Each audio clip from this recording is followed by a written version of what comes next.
Hi, Richard. Good to see you. You're on mute. Hey, where is Richard? Hey, Richard, how are you? Hey, Richard, how are you? Sherry is Jeff, joining Richard, look at everybody. Unmute, Richard. Unmute. I have to do it myself. Okay. Nice to see you Okay. all, anyway. Nice to see you too. Nice to see you, Blondine. us. Nizar, Pierre El Daher. Yes, please. Okay. He is the head of LBC. Okay. I'm being overly cautious and No, that's fine. You can. checking everyone. You always have I people don't gate recognize. crashing, don't you? Okay. And there's no reason to think that anyone who we don't know is going to join because we didn't publicize. They didn't invite them. But you know. Yeah, So this is live to tape. that's fine. Yes. Yes, Ali? Yes, I'm recording it and then we'll edit it later. Oh, good. So you we can have say to whatever stay. you want before the formal start. Okay, good. We That have will not be Rihanna used against you. Yeah. Nizar has a full file he could use against me, but we'll leave it at that.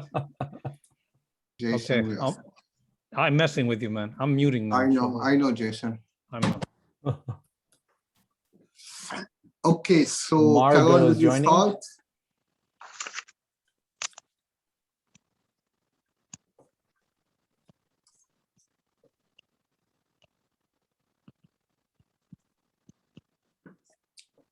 Can we start with Carol? Yeah, Or we how- want to start now, or do we wait 1 minute? Let's We will give it, wait. let's one wait a moment. little bit. I know Barry hasn't joined yet. Alan just joined. If you're gonna wait for Barry, we're gonna end up waiting all session together. All right. As I told that Hi, there's Kambiz. a friend that's coming too. He's joining now. Okay. Yeah, thank you. Barry is Hi. on. Barry is in now. Bilal Taha. Yes, yeah, he's Okay. Hi, Bilal. How are you? Just joining, so Okay. Never mind. takes Okay. a few seconds sometimes.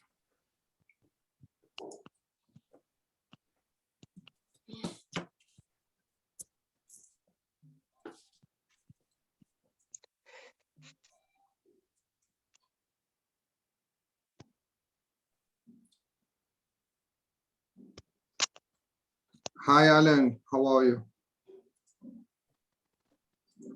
Okay. So I guess we can start before it's much longer. Hi, HWA. Okay.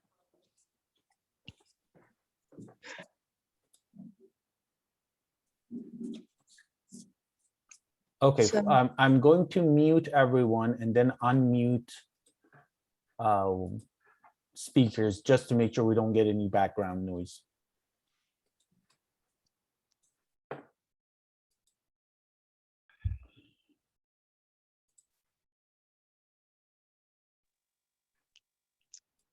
Okay, then Judith. Okay, admit.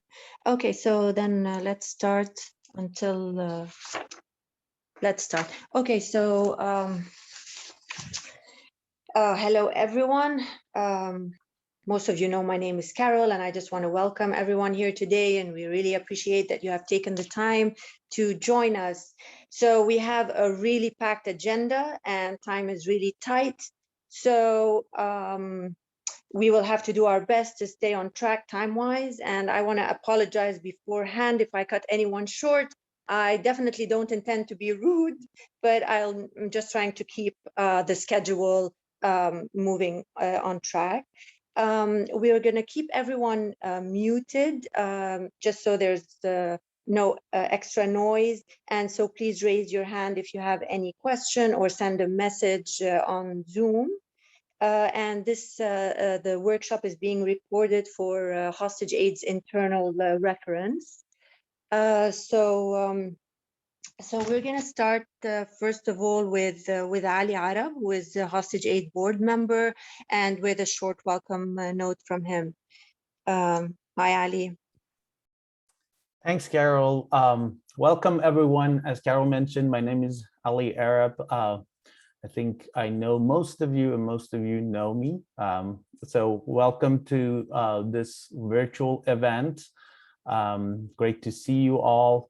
So I wanted to just provide a little bit of a background for this event. So basically as you know, hostage taking is not a new phenomenon, but over the last or the past recent years, there has been a troubling increase in cases of hostage taking, and it's being used as a tool to build or maintain leverage in diplomatic negotiations. It is a cruel practice that needs to be stopped in its track, but we know that it takes a collaborative effort to do so. Hostages and their families are often provided confusing and sometimes conflicting information. And what can be useful is sharing information and experiences across cases, identify and form advisory groups to assist the families as well as the international organizations and governments on hostage cases. Hostage Aid Worldwide was established in December of 2020 to address this important task. Hostage Aid Worldwide was established in an effort by former hostages, family members of former and current hostages, as well as experts in this area, as well as supporting members, with the goal of supporting hostages in a holistic way. Our goal is to help free the current hostages and end hostage taking globally once and for all. We have members from all over the world. In fact, today we have a very good selection of people from all over the world, from United States to United Kingdom, Austria, France, Australia, as well as other places. So this is a global effort. We're going to have a great event today, a great lineup of speakers and participants. Also, let me welcome, I don't know if Masih has joined yet, but Masih Ali Najad has joined our honorary board as a member of the board, of the honorary board. So we'll welcome her. She will also be among the participants that will be joining later today. So with that, I will pass it on to my dear friend and board member, Jeff Drive. Just 1 second, Ali, before we move on to Jeff. Nizar, would you like to just say a short, very short welcome note? That was last minute, Ali, sorry. Okay, no worries. Nizar.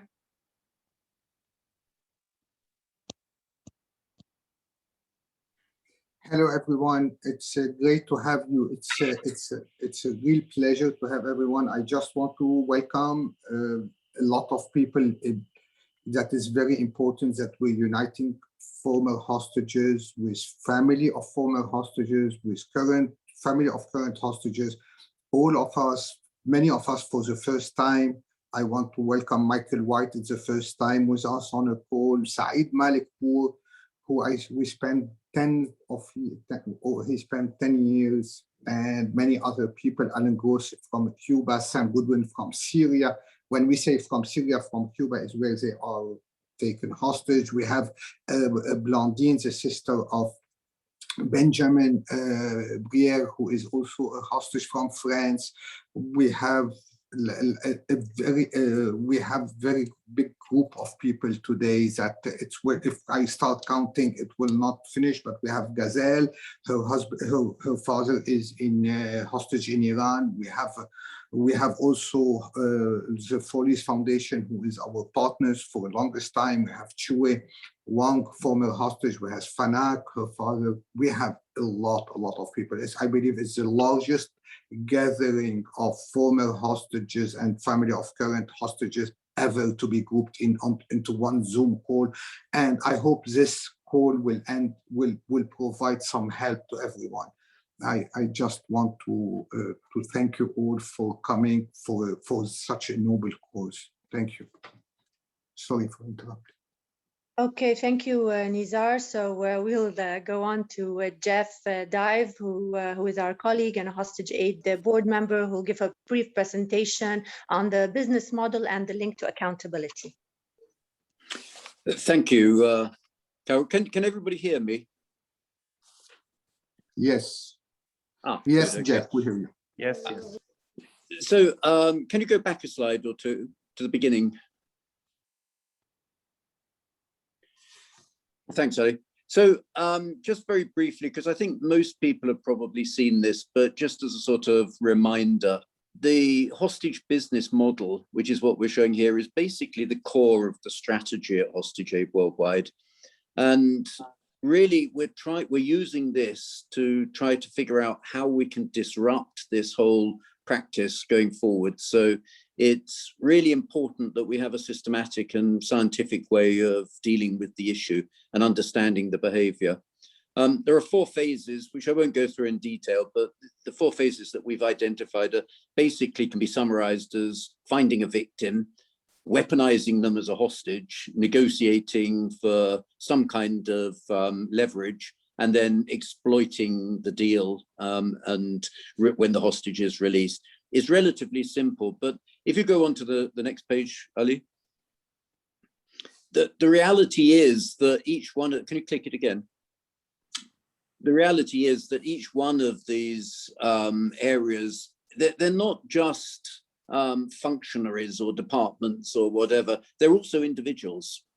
And they're specialists at the art of what they're doing. So there are specialists who are negotiators, very often politicians. There are specialists who are involved in weaponizing individuals by running them through the court system and making it seem like it's a real trial and that they are legitimately somehow guilty of some kind of crime, generally for domestic consumption.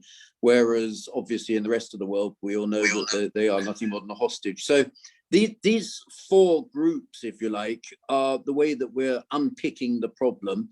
And if you go to the next slide, Ali, what we really need to do is disrupt the value chain with the actors. We need to start thinking about how can we achieve a real change in behavior.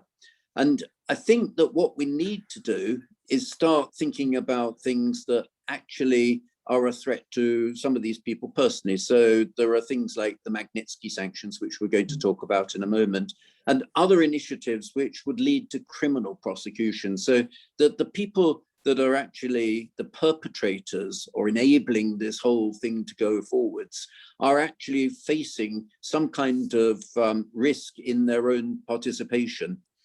So that's really what we want to focus on for the next year or so. It's going to be, we're trying to make this a solution, a longer term solution than just something which is going to bring people home, which obviously is important, but we are really interested in a sustainable solution for the future. And with that, I will hand over to my nephew, Richard.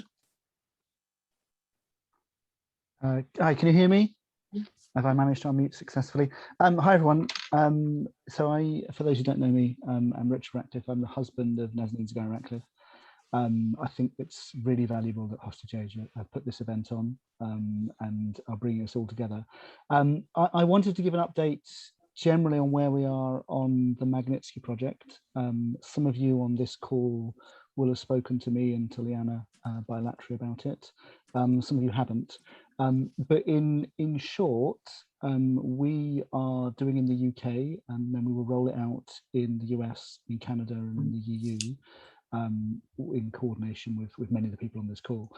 A Magnitsky project, which is essentially trying to identify the key perpetrators involved in Iran's hostage taking, as identified by the families or by firsthand by those who you know, are the survivors, and then to identify across the different stages of the business model. So those who were involved in capturing, those who were involved in putting people, convicting people, those who were involved in abusing in prison, those who were involved in marketing, whether that was through TV and propaganda, and those who were involved actually in the negotiations, less so the sort of the money stuff at the very end of your chain.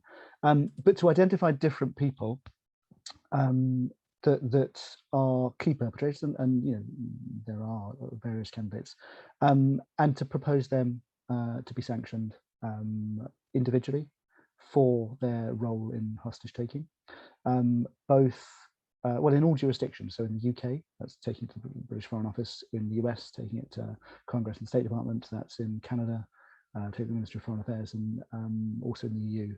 To the Commission, and if Australia's legislation comes in time, we'll take it there. So we've been doing this process and having various consultations with different people as to, you know, what were their key abuses in their experience and who were the key perpetrators they wanted to take forwards. And I've been a process that you know, it's a sifting process. It's taking time. There are some people on this call who I keep chasing for submitting back their questionnaires, and you know, the more that are involved, the better, and probably some people have more of a longer experience and have got more able to say who were the key perpetrators there in interrogating section, and some less so. But I think we're increasingly getting a body of names. I suspect, in fact, we are going to do it in phases. So where we are right now, and Leanna can talk about it more. Leanna is from Redress, which is the human rights group, who's directly leading on this in the UK, and there's a whole supporting structure of other groups, the Foley Foundation, and so on, who are helping us. But we're going to do one tranche of 10 names probably this summer, another tranche in the autumn, and a final tranche, so there'll be 30 names in total in the new year. I suspect we will do the first tranche quite privately and see what response we get from the British government. We'll see also kind of what evidence base, like whether they think we're providing enough evidence and we need to get a bit more. By the time we get to the autumn, you know, and we'll see if it happens, but currently the new Iranian president is invited to Britain for the UN climate conference. I think we'll be looking to make a welcoming committee that involves the presentation of Magnitsky file with his name on it. At least that's my preference. So we will be looking to make much more public noise in the autumn in the build up to that, and then probably a final list that is all clear in the spring. And part of that process of breaking it up is, of course, then to just make a chance to make sure that, you know, first time round, we won't necessarily have got everyone's names that people want, and we won't necessarily have got everyone to have shared their experience, but a chance to sort of feed in, and some of us are obviously sitting here a bit with our fingers crossed, you know, in Nazanin's case, amongst others, that maybe it'll end soon. So, you know, it's a lot easier in candid terms to share more openly when you're out the other side than when you are in the middle of it, partly because you know more and partly because you can speak more freely. So I think it's personally, I think a really important point, as Jeff was saying, for challenging and disrupting this insidious practice that has become normalized and has found a way to game consular processes and to corrode them for abusive ends. And it's only by resetting and focusing personally, and we'll see. I mean, Leanna maybe will talk a bit more about it, but what Magnitsky sanctions do is essentially three things. One, they name a list of bad guys, like there's a naming and a shaming dynamic. Two, they prevent you from traveling to countries, so there is an inconvenience, and it can extend to the individuals and potentially to their beneficiaries, which is probably where there's more traction with it. And third, there's a freezing of assets. Now, obviously, some parts of the Iranian regime won't have many assets overseas, and some will have. And for it to have teeth, we will need to sort of dig in more into those who do happen to have business interests in the US or Canada or Europe and so on. That's not going to happen overnight. It's a process, and that's partly why we sort of split up into different phases. But I think there are many of you who are participating in some form. Some of you aren't. I think we're at the beginning of a journey. I think it will be a powerful journey, and I'm deeply appreciative for Redress and Leanna and for organizations that are helping us, and for everyone that has taken part. Because certainly I found it, there is something empowering about challenging this abuse and just pushing back. And it's limited to what we do, but it does make a difference. And I think it's important that we make these guys think again. Liana, over to you. Sure, thanks, Richard. Yeah, it's lovely to be here, and it's a real honor to be here. My name's Liana. I'm a lawyer with an NGO called, or not-for-profit organization called Redress. We seek justice and redress for survivors of torture and other ill treatment. So I just thought I'd quickly outline exactly what Magnitsky sanctions are. Richard's already touched on it, but just a bit of a Magnitsky sanctions 101 for those of you who haven't heard of it before. And then I'll just tell you a bit about the submission that we're preparing and the process that is involved in that. So Magnitsky sanctions are a specific form of sanctions that are targeted at individuals who are responsible for human rights abuses. So unlike sanctions that apply to countries as a whole, these are really targeted to actually hold individual people accountable. And as Richard said, they involve travel bans, so the individual cannot travel to the country that's imposing the sanctions, and any assets within the reach of that country imposing the sanctions are also frozen. The purpose of the sanctions is deterrence, to deter the human rights abuses, and also to hold people accountable for the human rights abuses they're responsible for. Ultimately, it is a foreign policy decision. So it is discretionary on the government to decide whether they want to do it. There's sort of legal and evidentiary thresholds that have to be met to enable them to sanction people in accordance with the laws that are in place for them to do so. But ultimately, it's a decision of the government, which is why, in addition to making a really compelling legal submission, you also need to have effective advocacy to know how to push the government to actually make the sanctions once you've made the submission. So basically, a country has to have laws in place to enable them to do these specific types of sanctions targeting for human rights abuses. So currently the UK, the US, Canada, and the EU have the legislation in place. And it looks like Australia and Japan may come on board with similar legislation in the near future. And what's very important about that is that sanctions are much more effective when they're done in a sort of a collective move between different countries. So perhaps, if it was just Canada acting alone, the particular perpetrator might not be worried about travel to or assets in Canada. But if it's across, the US, the UK, Canada, EU, it's going to have a much more powerful impact. And even where it doesn't necessarily have a practical impact, it could have a really powerful symbolic impact that this person has been called out and named and shamed and identified for what they're doing in their role in the hostage taking process. So in terms of the submission that we're doing, it's specifically on hostage taking in Iran. We started collecting evidence, and we've been meeting with former hostages and family members of current hostages, and sort of touching base with them, explaining what we're up to, and sharing with them a questionnaire, which many of the people we've spoken to have filled in and sent back to us. And the questionnaire effectively sets out what happened, what abuses have occurred, and who is responsible for this. And through that process, we are able to start to develop an evidence base where we can say to these governments, these are the human rights abuses that are occurring, and these are the people that are responsible and need to be held accountable for it. In addition to the questionnaire evidence, we're also looking at a lot of open source evidence. So as you know, there's a wealth of NGOs that are investigating these kind of people and these kind of human rights abuses. There's UN decisions and statements on this. There's a lot of media reports and interviews that a lot of former hostages have done and family members have done.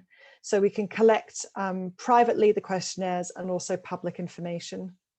And the questionnaires that we have collected are all done entirely confidentially, and they will be submitted to the governments confidentially as well. So then basically not even the governments will know the names of the exact people who have been involved in it, but because it's going through Redress's name is a reputable human rights organization that's experienced in human rights investigations and evidence collection, that should be a strong enough submission to be convincing.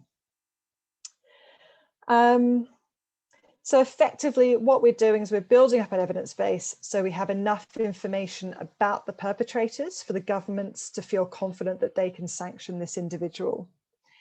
As Richard said, we are submitting to the UK first with a view to also submitting to the US, Canada, and the EU, with the support of organizations based in those countries or regions that can give some extra guidance on advocacy efforts there. And we're looking to do it in 3 tranches of 10 or so, depending on how we go. We may want to pop a couple more in towards the end, because as we know, there's many, many people that we all want to target for these horrific abuses that are going on. And then sort of part of that process down the track will be looking at advocacy opportunities and what public campaigning, what MP support can we get to push the government to actually take action on this and put pressure on these governments to actually take action instead of continuing to be passive, which is what we tend to see. For those of you that are interested in this work, very happy to speak generally about human rights sanctions and what might be involved. For those of you that are interested in our Iran specific project and think you might wish to share some evidence or just find out more, really I'm very happy to hear from any of you at any time. If you'd like to get in touch, I'll put my email address in the chat. I'll put a Proton Mail one as well, so that's completely encrypted in case anyone has any concerns. But yeah, really, really welcome any sort of questions or input. Thanks very much. Thank you, Liana and Richard. If anyone has any questions, we have time for 2 or 3 questions with quick answers. If anyone wants to ask Liana or Richard anything.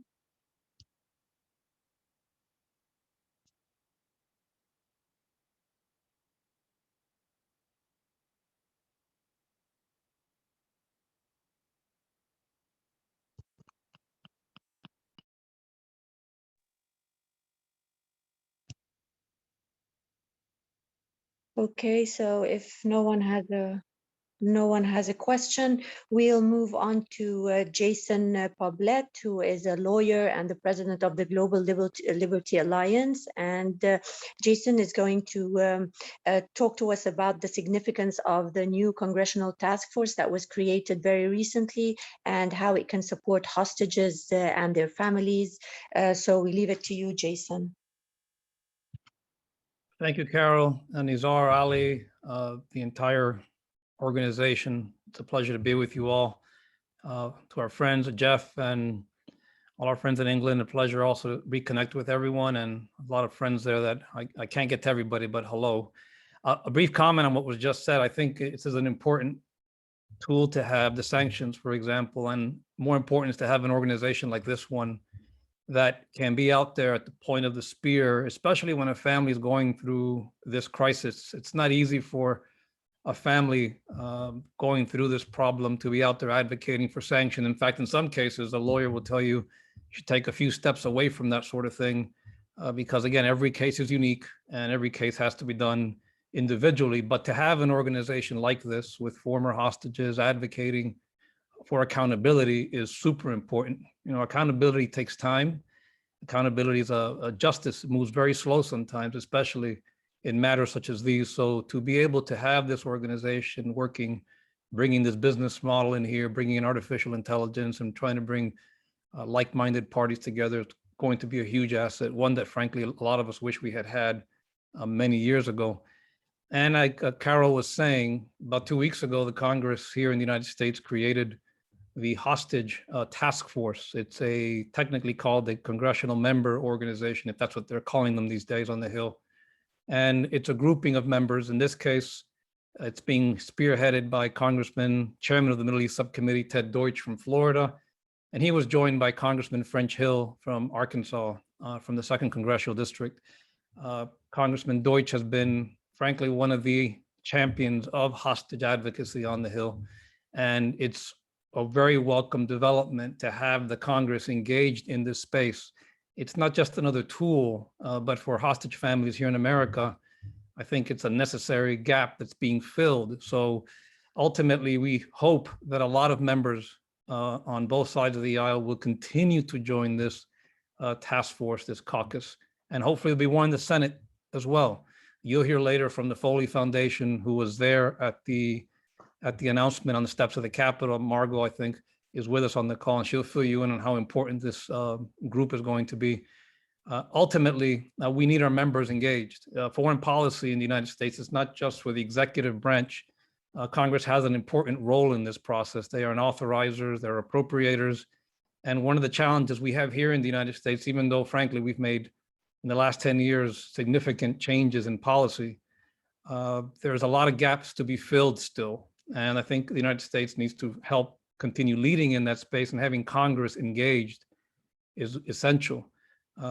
Every member of Congress who has a constituent unlawfully imprisoned anywhere in the world by a state or non-state actor should have this at the very top of their casework, not only during the hostage event, but afterwards as well, because during integration is very important when they come home. Everything from passports to facilitating that part of the journey is important, but it continues. And having members engaged also sends a very strong message to the executive branch right here that this is a priority, and having a casework in place with a member of Congress and 2 senators. Every hostage has a senator, 2 senators and a representative, I believe can, and in some cases makes a huge difference. For our friends in Europe and our colleagues in the UK especially, and even in some other countries like Germany, if there's anybody from Germany there, this is an opportunity. I think you should urge people, your members of parliament, to work with the US Congress and help force amplify this. I mean, we have Americans, for example, in Cuba right now who are unlawfully imprisoned more than 5 years. Alina Lopez from Miami, Florida. She's been in there for a long time. Having the Florida delegation backing the efforts to secure her release are important, but it can maybe help to bring other members from other delegations. Same thing when we try and do this internationally, the case of Mr. Jamshid Sharmad. I believe Giselle's on the call with us here, to have someone in the Bundestag chime in on this, and then have somebody over here in California, for example, do the same thing on the House floor and be able to speak with one voice. This international effort that we need in some of these cases is extremely important. So having this caucus in place, I think, will help that. And I think the last point I'll leave with you all, and then I'll happily answer some questions. It's important to stress to all the governments that you all work with not to bifurcate the hostage issue. In the case of Iran, let's use Iran because it's in the news a lot, but this applies with any country. When your foreign office, or in our case, the State Department, engages with Iran, for example, in Vienna, and you have Germany in the room, and then you have the UK in the room, this issue should be at the very top of the list. It should be number one before everything else. They shouldn't be had in a side room. They shouldn't be have parallel talks. This is the number one issue, frankly, that has to happen. And having Congress involved in this, in the United States, they have the power of the purse. They have a strong voice in foreign policy. They have a strong voice in authorization bills as well. To be able to bake this into our policy, I think, is going to be essential. So this is a great effort. Congratulations to Hostage Aid Worldwide, and we look forward to working with you as you unfold your strategy. Thank you, Jason. Would anyone like to ask Jason any questions about the task force or any other related question? Please go ahead.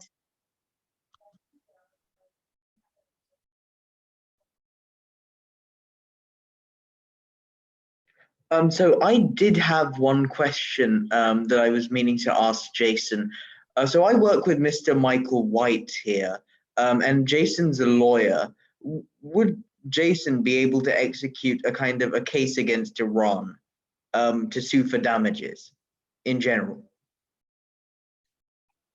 Yeah, we've done that before. In fact, we're right now in the district court in Washington, D.C., a case on Robin Shahini where we sued Iran, and we will explore options with other folks who want to pursue accountability. There's a lot of good lawyers that can help in that space. And here in the United States, we have an advantage under certain laws.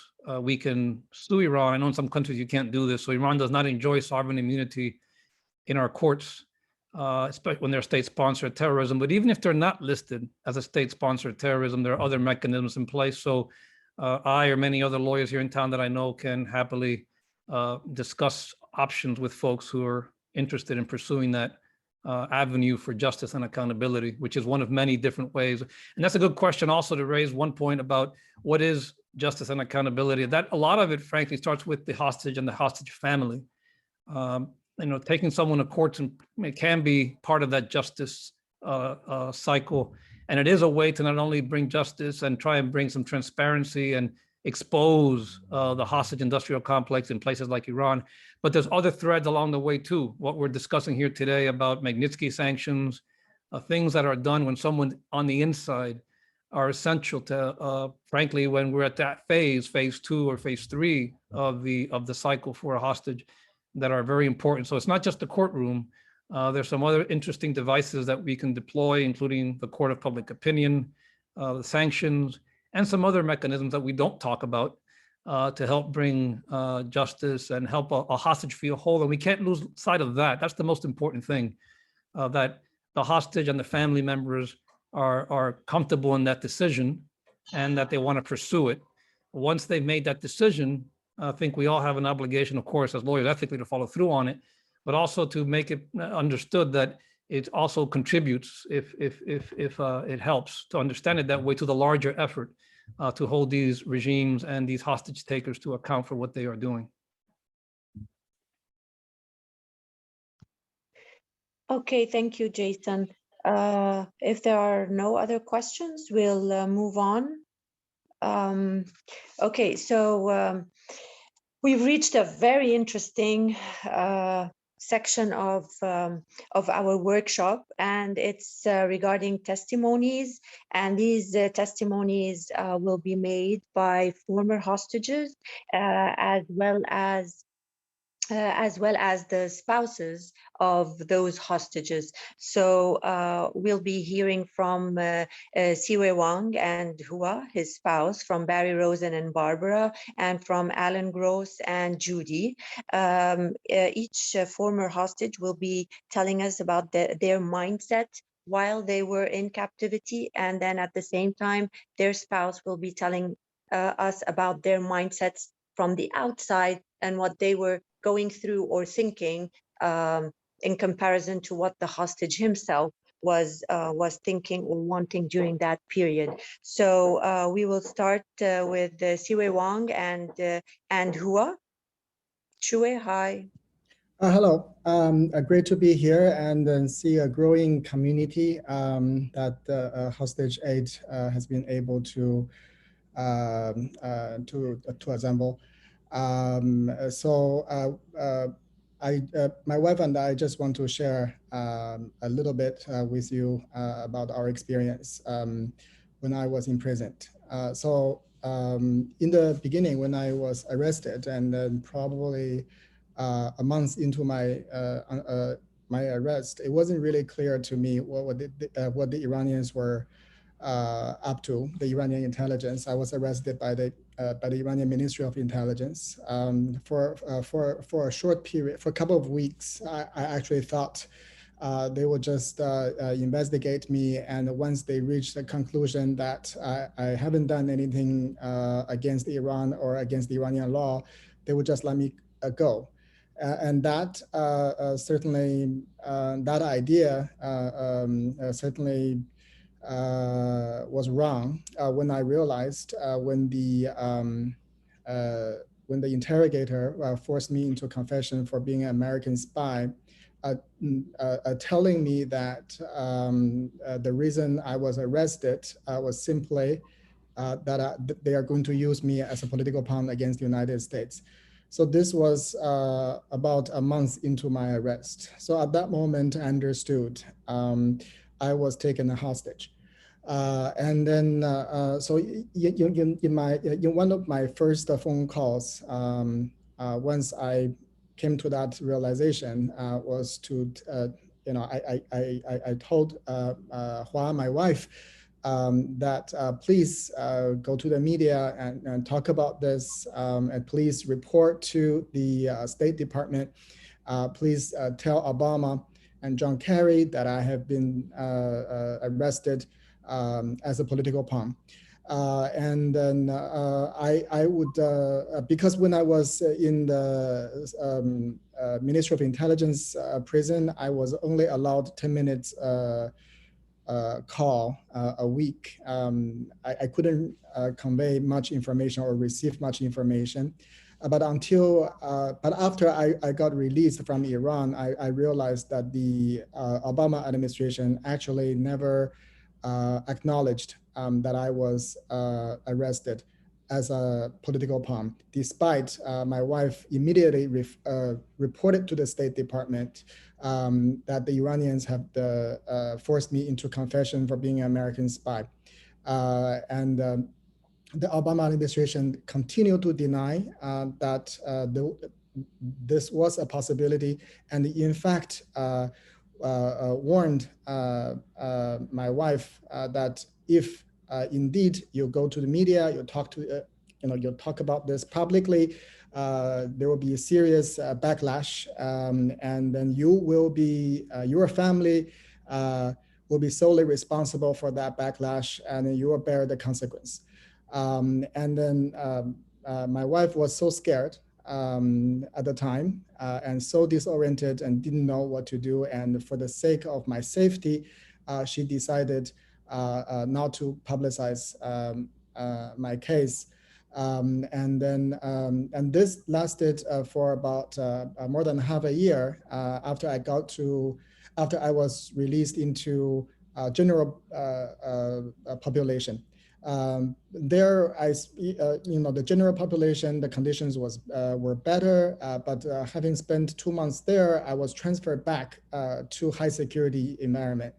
And and there again, I didn't have any interrogation. The only reason I could think of why they put me there was again to force my family rather to go to media to talk about my case, so that can increase, so that can allow the Iranians to increase the price tag on me. As a matter of fact, 1 year later, about a year into my arrest, it was the Iranian judiciary that took initiative and announced my arrest and the sentence, 10 years of sentence as an American spy. And after that, Foreign Minister Zarif immediately offered a list of Iranian prisoners that the Iranian government wanted from the United States, and said, we're ready for a prisoner swap. So from my perspective, I suffered in the high security prison for nearly 10 months. Mainly because the Iranians were forcing me and forcing my family to do a media campaign in a way that would help them to increase their leverage. But obviously here, my institution and the US government certainly had an interest not to see that. And then they, talking from a position of authority and power, were able to convince my wife and my family to keep quiet. In retrospect, I think that's wrong. And I believe my former fellow inmate, Nizar Zaka, also agreed with me that when we were in prison, we really hoped that our families and friends and colleagues and institutions outside would use every public relation method means to raise awareness, to raise profile of our cases in the public and in the relevant government, in front of the relevant government authorities. But again, I think the biggest reason why that cannot be easily done is the government always try their best to discourage the families or the victims from speaking up. And then we think, especially from my own perspective, I think that's wrong. And I urge hostages, victims, and their families, for the victims still in Iranian jail and elsewhere, their families in the free world should speak up constantly. But we should come together to talk about this, to raise profile and public awareness, to push our governments to do the right thing, to bring back the hostages before we enter into any deal with these rogue regimes, be it the Iranian regime or the Syrian or the Cuban regimes. Now I want to pass over to Hua. Well, it's my great pleasure meeting so many familiar faces, including some others that I am eternally grateful for your help, and we haven't met in person. So I want to echo my husband said, it has been a very long and arduous learning process for me as a foreigner in this country to understand the very complicated political interest in the United States and beyond the United States on Iran. It is just quite counterintuitive that this connection with what is happening in Iran and about this hostage-taking policy in Iran. So the reason I say this is because for over a very long time, even after my husband was released, people seems to have great empathy on Iran and the regime than the victims that having spent years and many others are still there. So I don't quite understand why there's such huge misperception that definitely impact our foreign policy. So I would say that in the first 2 years on the foreign policy level, there has been very little thing has been done on my husband's case, and they basically put their belief in the goodwill of Iran and the Iranian regime that they think because my husband has little value to the regime, they would just release him. They just deny the value that of his citizenship itself could be a political pawn to be applied by the regime against Western powers.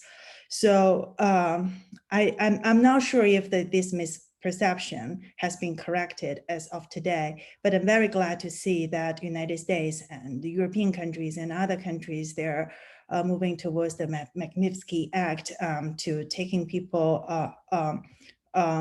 accountable for their hostage-taking activities. So I would say that in the first 2 years, I've been very lonely until I met Richard, others, the Levinson's family, and Professor Hoofar's students and the family has been among the first group of people like reaching helping hands to me. And I got help from Jason Poplet and many others who have the realistic and the correct perception about Iran that really make a huge difference in the case. I will just stop here. Thank you so much, Hua and Chue. I know recalling these experiences, it's difficult and it's painful all over again. So thank you for sharing. We'll go on to Barry Rosen, who was also a former hostage in Iran, and Barbara, to hear their testimonies and their mindset inside and outside. Barry.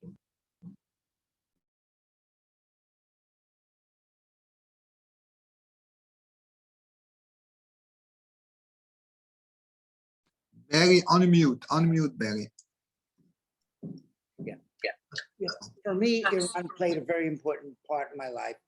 I was a Peace Corps volunteer there in the 1960s. And after that time, I studied Farsi and Iranian civilization and culture. And so I was pretty enamored of Iran. And as a foreign service officer, I thought that my life would be better in Iran than many others because I knew the culture and the country. Unfortunately, when the revolution started and when we were taken hostage, and I think that period in time, America was reviled by Iran and considered the most despotic of all countries in the world, and that there was a sense of pure animosity toward the United States and by Iran. So on November 4th, 1979, I was in the embassy doing what I needed to do as the press attaché. And before I turned around, the entire embassy was taken over by these militant students. And sometimes I use that term student within quotation marks, because I'm not particularly sure that they really were going to school that much, but they were pretty much involved in revolutionary activities. Before I turned around, I was bound hand and foot. And on the same day I was taken, I had to say goodbye to many of my Iranian friends who I hope would not be interrogated later on. And then after I was interrogated, I was beaten up, and then I was lying on the floor for that first night of captivity. Things particularly got worse as time moved on. They didn't know exactly what to do with us. They thought that they would exchange us for the Shah in a very naive way. And in any interrogation that was going on, I told them that they were absolutely wrong. The United States would never, never legally give up the Shah in order to free us. And I actually said that if you continue to do this, we will grow old together. There is no way that the United States would return the Shah to Iran. So in a matter of time, they got their act together and they organized themselves, and they put us in these cells where we were not permitted to speak with anybody, tied hand and foot. So this was the first time Iranians started to act as terrorists in their own country, and then they learned this behavior pattern for the last 40 years. I was interrogated on and off with guns pointed to my head and forced to admit to some sort of spy activities. They had opened up my cable traffic, and they saw that I was involved with the Iranian press. They thought in their wild imagination that I was running some sort of secret press operation in order to overthrow the revolution. This went on for months, where they would move me from place to place, put me into dark rooms without any light at all, hardly feed me, and then after several days, again, move me from one place to another. Undoubtedly, this entire situation caused great pain, not just physical pain, in which we were tied hand and foot and practically could not breathe sometimes, but also it started to work on your psyche, and my psyche was getting beaten up left and right. So there's this element of depression that goes on and hopelessness, but you're constantly thinking about your family, and that's exactly what would go on in my mind all the time. Whether my family knew whether I was alive, whether I would be coming back in any normal state that I possibly could, whether my children would remember me, and they were very, very young at that time. All these things started to work on me while I was in captivity. The movement from place to place continued throughout the 14 and a half months. Eventually, as most of us who were held hostage in Iran, we landed up in Evin prison. And there in Evin prison, as most of us experienced, there was absolutely no consideration of us as human beings. And there is a notion in Iran, and most Iranians know that, the notion of mehman navazi, taking care of, treating people well because you're a guest in Iran. Well, Iranians have defied their own culture, and it's not the first time in Iranian history that they've done that. And they did things to us that no one should have been treated like that. I would say that that time in my life has been and will always be the period in my life where I actually misunderstood a civilization and a culture. And I regret that tremendously. But I have to say that as human beings, we somehow are able to overcome many things in life. And while it's always a struggle, I have to say that if it weren't for my family and my friends and the people who cared about us in Iran, life would not be worthwhile today. I could say that the most important element of my recovery and what had made my situation much more than tolerable in returning back to the United States was, of course, my family. If it weren't for my wife, Barbara, and my children, I don't think I could have recovered the way I have. But I have to say this, more than anything else, the United States government, the State Department, had been less than helpful when I returned, had never asked anything in terms of information and confidence about who our captors were. And in point of fact, one family of the captors is now living in the United States with a student visa. And we are attempting to find out why that was done and why the State Department had permitted that to be done. And we feel that that was done, in fact, during the first nuclear negotiations.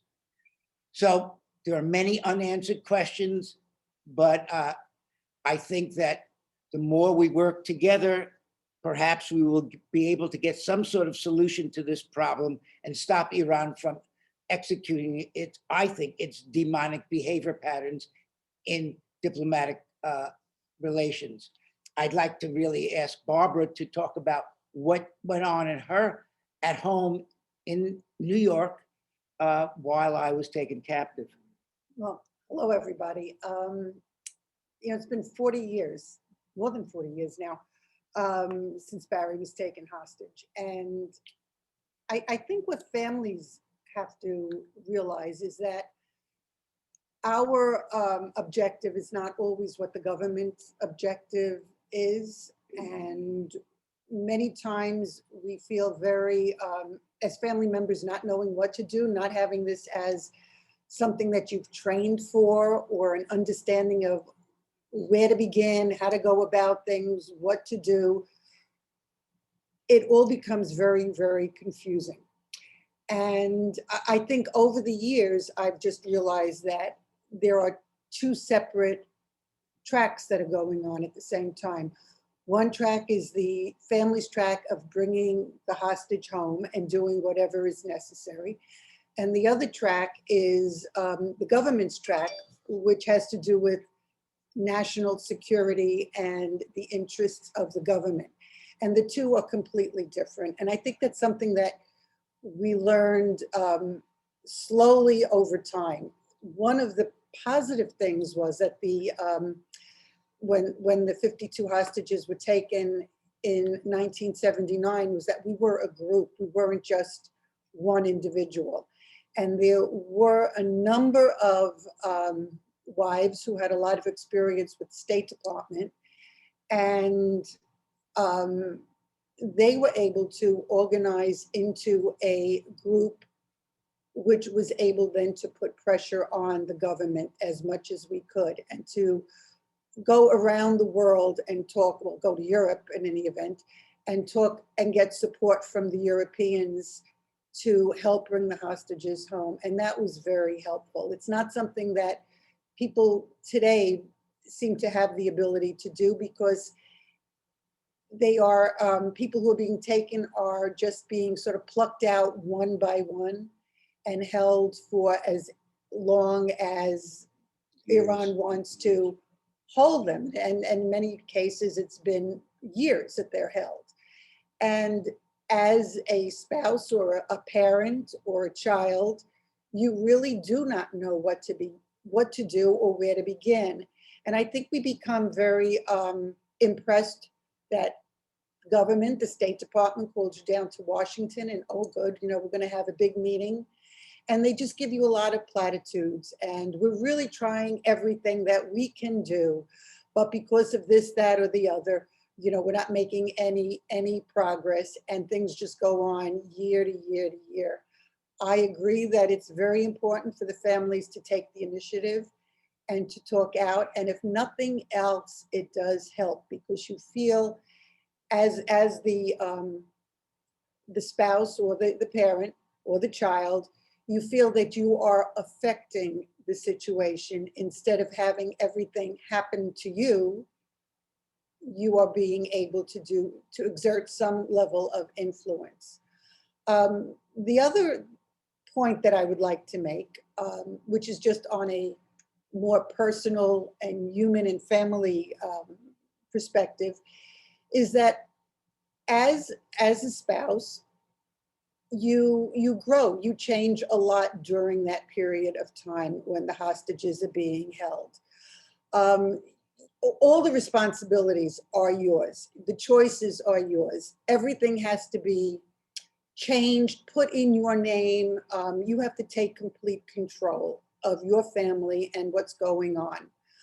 Once the hostage comes home, things become very different, because all of their freedoms had been taken away. And when they come home and things are not in their name, and you're busy, you know, having grown, having done all these things, there's resentment that's there, and there's a lot of friction. And I think it takes a long time to work through a lot of those problems. And most times it's done without any help from anybody else, because everyone in the families, all, you know, everybody's saying, oh, it's so wonderful that, you know, the hostage is home, and everything looks good from the outside, but there's, in the families themselves, there is a lot of strain. And I just think that somewhere things have to be done so that people can explore and talk about, you know, those issues too, because it does lead to, and I've seen it with many of the hostage families, leads to divorce, leads to children not having relations with their parents. Even children not having, hostage children not having relationships with their own parents because of what they feel that their parents did in order to try and get their release. And it just becomes a very difficult dynamic that needs to be explored, and that people need help with once the hostages come home. And this can go on for many, many years. I mean, it's not that things just, you know, after a little bit of time, things get better. Sometimes, you know, they get better, and then you wind up in, you know, another situation that brings up a lot of those feelings. So anyway. Yeah, I would only add that the 52 of us are actually a case study in every variety of tension and problem that families can have in terms of the impact of a hostage taking on a family. From children alienated from their father, a husband alienated from the wife, or any other combination thereof. So I think it might be interesting also for our group to talk to Tom Langford, who's our lawyer of the 52, who can, in fact, maybe at some time talk to the entire group too about the impact that he sees from his point of view of what the 52 families have gone through in these 40 years. Because I think this is the best longitudinal study of the impact of hostage taking on an American family or any other family internationally. The same reactions will occur in a 40-year period with any Yeah, but- number But of nobody people. has ever looked into it. No one has ever done an empirical study of this, but certainly this could be easily a wonderful dissertation on trauma. Definitely, I definitely agree with you. Thank you so much, Barbara, for your heartfelt words and what you've gone through. I'm sure that everyone listening can relate to the families of the hostages and the former hostages. So thank you so much for sharing. And we're happy that both of you are still together and one family. And we're gonna move on to Judith and Alan Gross. Alan was a hostage in Cuba. So to change a little, we're gonna start with Judith first, please. Judith. Hi. Thank you for having me. And well, hearing all these stories just brings back a lot of thoughts when Alan was in Cuba. But before I even talk about that, I just would like to quickly mention, for those of you who may not be aware of it, I work with an organization called Hostage US. And a lot of you have brought up issues that are the issues that we work with. For instance, a daughter or a wife or whose spouse might be a hostage has nowhere to turn, doesn't know where to start. Hostage US has formulated partnerships with hospitals in the US, with therapists, with accountants, with attorneys, with all the kinds of things that somebody will need when they're working to try to get their loved one out. So if they need therapy, we can provide pro bono therapy if they can't pay for it. A lot of people, we're talking about finances, have to sell their houses, have to change accounts. One client had to declare bankruptcy, but we find these people to help them. And each person is assigned a counselor or a friend, so to speak, who stays in contact with the loved one throughout the whole ordeal and hopefully can provide whatever they need. So that's my plug for Hostage US. So I debated whether to bring this up or not, but I think I will. Alan has traveled to, I don't know, 50 some countries. He's not a novice to traveling. And one day we were driving in the car, I remember this very clearly. I said to him, Alan, what should I do if anything ever happens to you? If you get kidnapped or something happens while you're out of the country, where should I start? And he said to me, don't call the State Department. And I feel torn saying this, but it's something that proved to be so true, unfortunately, for a long time. I think we've come a long way. We have the Levinson Agreement and Magnitsky Project. I remember complaining to somebody at NSA once that they were keeping me out of the loop. They're not telling me enough about what they're doing to get Alan out. And they called me into the White House and said, because of what you've done and because of Alan, we are starting something called the Hostage Recovery Fusion Cell. So that's really the first time when I felt that the State Department started to take this hostage business seriously. They had left the families out to dry. I mean, there was a time when if a family member wanted to pay money for a hostage, they could be arrested by the US government for doing that. That's changed. A lot of things have changed since the Fusion Cell. The Fusion Cell is made up of the FBI, state, DOD, there might be one other organization. So things have changed. The State Department is stepping up somewhat.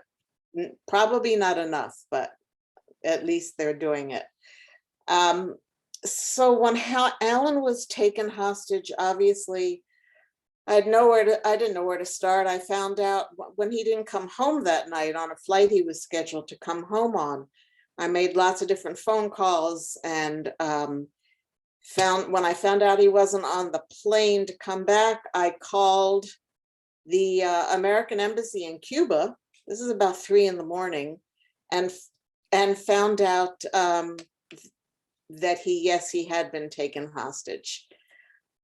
So what did I do? I contacted the State Department anyway, but I was assigned maybe 4 or 5 different people every few days. So I really didn't find that so helpful. You have to find a person who knows how to talk to people, who knows the system. So I looked for an attorney. The company that Alan was working for helped me find an attorney. And that person, I think, is the one who's like the orchestra conductor.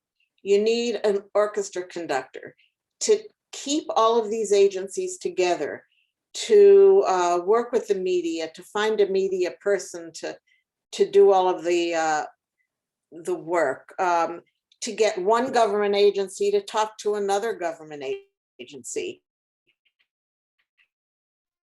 to even maybe talk to the people, at Alan's case, the Cuban embassy, to get people talking.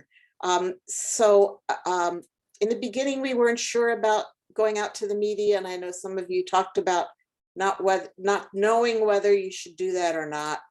I think now in the long run, we've learned that media is very, very important, and to get out there right away and put a name behind the hostage and tell the story as soon as you can.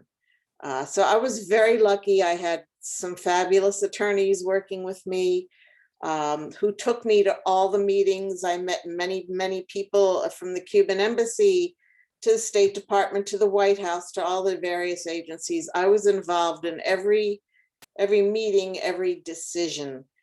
That kept me going. Also, that I had a full-time job kept me going too. But that's what kept me going and kept my strength up, that I was so involved in the whole ordeal.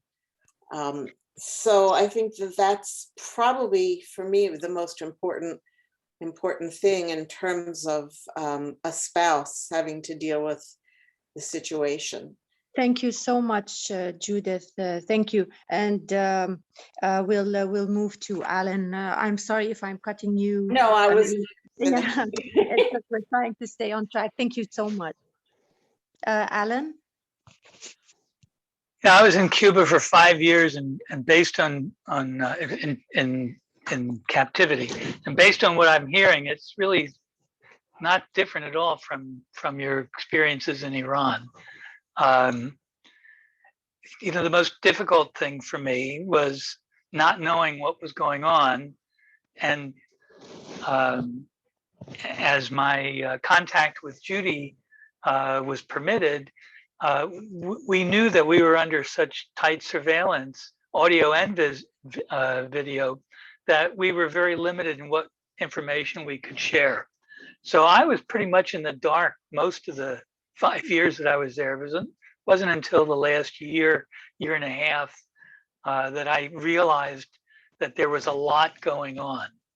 And so, my mindset, which I was asked to talk about, was to stay healthy, to exercise as much as possible, to try to keep a positive outlook, even though after time went by, it was difficult sometimes to keep a positive attitude, but I was able to maintain that. And I also decided that I would try to make my captors worry as much as possible. Every chance I had, I would razz them. I would catch them in a lie and I'd throw it in their faces. And, you know, they threatened to hang me. They threatened to pull my fingernails out, but they didn't. And because they didn't, I felt that I had a little bit more power than I thought I had. And if I wasn't feeling well, if there was a problem physically, they were very attentive. They wanted to make sure that their asset, me, stayed healthy. When my teeth started to break, one of my front teeth broke off, and they were very embarrassed to have visitors, mostly politicos from the U.S., have pictures with me toothless. So they took me to the dentist after one of my teeth broke, and they wanted to glue it back in. I mean, it was kind of pitiful. And so the dentist patched the back of the chair. Come on, have a seat. And he patched the back of the chair, and the back of the chair fell off. It was just pitiful, and it was comical. And even though it wasn't a very funny situation, I tried to use humor as much as possible to raise my spirits. And when my spirits were raised by laughing at something, my two cellmates who were Cuban would ask me what was so funny, and I'd tell them, and they'd laugh, and then they started finding things that were funny. And eventually, after a year, we had a TV in our cell, and we got to watch Cuban news. And boy, did we have a lot of material from that, because it was totally fabricated. But that essentially was my mindset. And I know that hindsight is 2020. The whole tone of the conversation changed between the Cuban government and the US government. Before I pursue that any further, I just want to say that had it not been for my wife, the tenacity of Judy Gross, the strength that she found to fight tooth and nail every day while I was in captivity, had it not been for her efforts, she was out there, she was my voice in the press and on Capitol Hill. And it's just something that I'll always be indebted to her for. I'm sorry, are you still listening to this, Judy? It was just incredible. And I started to say about the tone of the discussion changed, because there's been such an adversarial relationship between Cuba and the US for so many years, so unproductive. And one of our lawyers did everything that he could to, even if he wasn't sincere about some of the things he said, he showed the government of Cuba a level of respect that they weren't used to. And he conveyed the importance of that to the US government. And I think that was a very significant aspect, so that the two governments could hear each other and listen to each other for a change. Undoubtedly, there had to be a lot of negotiation within the US government. And again, this is hindsight, 2020 hindsight. But once that decision was made, then there was a lot of logistical requirements that would facilitate me coming back. And it wouldn't have happened without the support of the US government. So while we say that they were clueless when I was taken hostage, totally clueless, whether they cared or not, it wasn't the question. They were clueless on what to do, on what they could do, on what they had done in situations elsewhere. And Alan, thank you so much for sharing this. I'm sorry to cut That's you okay. short now that we're running late, but we're grateful that you're home safe and sound, and we're grateful Me too. for strong women like your wife who stood by you and supported you all this time. Thank you so much. Thank you. And we're grateful for sense of humor, which keeps our spirits up. So Nizar, did you want to say something before we move on? No, just to tell to let everyone know that Robert Malley, who is is a representative of Iran of the U.S. to Iran negotiation, he will be joining us soon to have a keynote speech. So for everybody who is on the call to wait for it. And just I want to also highlight that there is a lot of between us. There is a lot of family of current hostages who are not speaking because it's an open call and it's being recorded. So for safety reason, we're not taking any word or anything from the families at this stage. For their security and safety, they will be, but they all know that we are. That they will be welcomed later on, and like Barry will explain later, that we have the one-on-one hostage aid support networks that can be served. So thank you for giving me this minute to speak.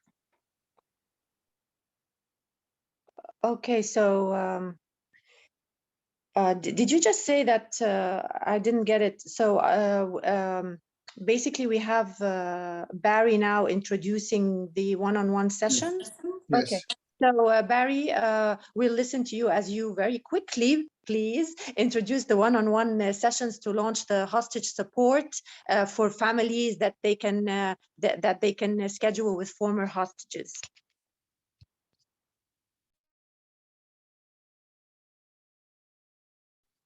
Hey, Barry, you're muted. We've been talking about this for a while, and we think that this is the most productive way to actually talk to each family and see what are the issues that they're facing so that we can, in any way possible, support them in any way, in any means that we can provide. So if there are issues, real issues in terms of legal issues and otherwise, yes, Hostage US is a very, very good organization, and I belong to them too. But perhaps we could even work with them on some of these issues, so that we want to hear from each family their particular problems, what they are missing, what they need to know, and how they may be able to get through this situation in a better way. So that I will be working with another former hostage, Kylie Moore Gilbert, who is held in Iran. She's from Australia. And we will be holding these one-on-ones, I believe, starting in another week or so. And this will provide each family an opportunity to speak with me, and then I will go back to our board and discuss what's going on in terms of the needs of that family. So I think what you need to know is that we are aware that all of you have different needs and you're at different points of the hostage taking situation. But I think it's necessary for you to be as candid as possible with me or with Kylie about what are the things that are bothering you, what are the things that you may need from us, and how we can some way ameliorate the situation, possibly with the State Department or with your own government, and so that we can have a really good understanding of what you're going through. All these meetings that we've had so far have really taken in everybody's voice, and some are not really heard. So now is your opportunity to speak up and to talk to us about your specific needs. And possibly we can meet them as quickly as we possibly can. So I would say that, Nizar, what are we talking about within the next couple of weeks? That this will start, right? Nizar? Yes, yes, yes. Yeah, okay. So we're getting ourselves set up for that, and we will accommodate you in whatever time zone you're in, so that we can work around any of the problems that you have. So I'll give you my email anyway to start. My email is brosen, ROSEN 1500 @gmail.com. So I would say that if you want to start the process, just start emailing me, and then we will send out a general email to all the families too concerning that. But if you want to start right now, please go ahead. Other than that, I think we will work as assiduously as possible to resolve as many problems that you may face. Thanks, Carol. Thank you. Let me just see, am I on mute? No. Okay, thank you, Barry. So these will be one-on-one meetings to support the families of the current hostages, and they will be held with Barry and Kylie, and you can send an email to Barry to schedule whenever it is that you want to have these meetings. We'll be moving on, thank you, Barry, and we'll be moving on to Jason Razayan. Who everybody knows was a former hostage in Iran and also a reporter at the Washington Post. And Jason will be giving us some brief expert recommendations and best tools on how we can advocate for the hostages and engage governments and Congress and others. Jason? Thanks so much, Carol. I really appreciate it. You know, one thing that really struck me listening to everybody else, going back to Barry's experience of 40 plus years ago, are the many similarities that we've all faced. And Alan and I have not met in person, but we've communicated a little bit. And I think, you know, the ability to laugh at your situation can save you. And to be able to do that, you have to realize, I think, that that these hostage takings, they're not personal. I mean, the impact that it has on each one of us and our families is deeply personal. It destroys lives. But it's not because anything that any one of us did. We were just the wrong person or the right person in the wrong place at the time that the government in question needed someone to leverage. So I think it's important to acknowledge that, to remember that, and to advocate in that way. You know, I love seeing Jason Poblet on this call. He and I talk about these issues regularly. To me, whether or not the State Department or the government or the Foreign Office in England or Foreign Ministry in other countries is useless or not, the fact is there is a body of evidence, a body of experience that this keeps happening again and again. And as Jason, I think, will tell us either on this call or another call sometime soon, I hope, there are legal remedies, American ones and international ones. And so often when we talk to people in government about these cases, and I'm looking at various faces on here, I've spoken to people in the government about quite a few of your cases, you know, especially the Iranian ones. The attitude across multiple administrations, not just this one or the last one, the last three that I've been talking to, is always the same. You know, how do we put an end to this? We're going to do whatever we can to bring this person home, but we know that Iran is going to do it again. Russia is going to do it again. Syria is going to do it again. Cuba is going to do it again. China is going to do it again. North Korea is going to do it again. Venezuela is going to do it again. Everybody does it again. They do it again because we haven't used the tools available to us to stop the trend. As many of you know, I'm an advocate for raising the profile and the story of each of these individuals who's taken, to humanize them, right? To make it so they can't be forgotten. Not forgotten by the media, not forgotten by their communities, not forgotten by the government. Because if you don't do that, for better or worse, if we're thinking about this rationally, the government really doesn't have any reason to advocate for you if they're not forced to do so. So, you know, I think I don't want to take an adversarial approach to this. It's a symbiotic effort to bring anybody home. But to do that requires mobilizing the resources available to you, whether it's in the media, whether it's in the advocacy community, whether it's in your ethnic community, your religious community, the university or company that you work for, whatever.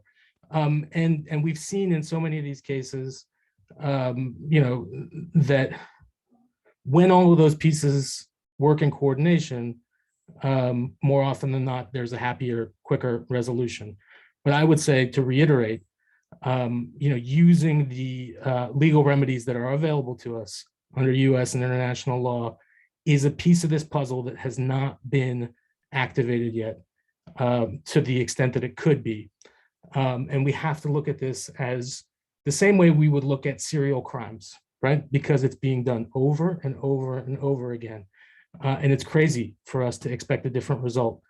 My family and many of your families heard often that it's just a matter of time before the government in Iran or the government in Cuba or the government in China realizes that they made a big mistake, and we just have to find a face-saving way to end this ordeal. Hostage takers are not worried about saving face. They're worried about getting something that they want. And I think, as I've talked and written often about this situation, it's a two-challenge problem. One, how do we safely and effectively bring people home as soon as possible? Two, how do we end this practice going forward? Unfortunately, I think the attitude has been that these two things do not complement each other, that they are mutually exclusive. I don't believe that's true. And I do believe that the legal remedies that are available are the only way to put an end to this, to essentially create a bigger cost for hostage takers than the ones they are currently incurring. But ultimately, again, I believe that raising the voice, raising the profile, raising the name and face of everybody who is being held illegally by governments around the world is literally the best thing that you can do for them to increase the likelihood of their safe and speedy release. And I hope that everybody that I've spoken to over the years about their loved ones or their situation after the fact would agree that that was always my assessment, because it certainly worked out in my favor.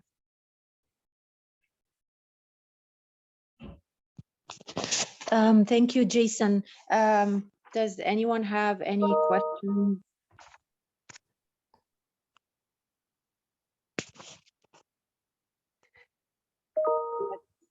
Whether to Jason or to anyone else? I had one comment based on what Jason was saying. One of the things that the Iran hostages had, and it was thanks to Penny Langan, they had the yellow ribbon. The yellow ribbons were hung throughout the country. Everywhere you went. I mean, Brooklyn, Barry was, we were from Brooklyn at the time. Every street corner had yellow ribbons on it. We had little pins that were free the hostage pins. There are the military people, the missing in action. They have flags that are still being flown for those people because their bodies haven't been brought home yet. And I just think that if there was something along those lines that could be done so that the population knows. I don't think most people know across the country that people are being held hostage. And it's like, it goes back to Iran. Everyone says, oh, the hostages, they came home. And they're talking about Barry and those hostages. I don't think that there is a deep enough understanding or awareness of what's happening. And I think something that's done symbolically that could be done perhaps with President Biden, I don't know, that something is put out there to say that we are still a country that's being held hostage. Let me just add to Barbara. I think the issue that we keep thinking about as Americans is the issue of human rights. And somehow we don't get to that when we're talking about the humanity of these people who are being held hostage. Our foreign policy, we need to talk about it, needs to be on the basis of who we are as Americans, the belief in the dignity of each individual. And I think Barbara hits on that point, that there is this symbol where most Americans did believe that their people were held hostage. And I can say the same thing that Barbara is saying. When I talk to people about people who being held hostage today, they are mystified by it all. They don't even know about it.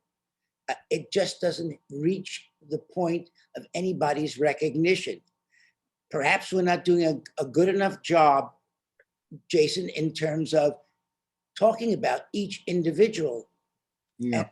And that's something that we need to do. We need to be better at that. Do any of families of the current hostages have anything to say, or if anybody want to have any comment, anything to say?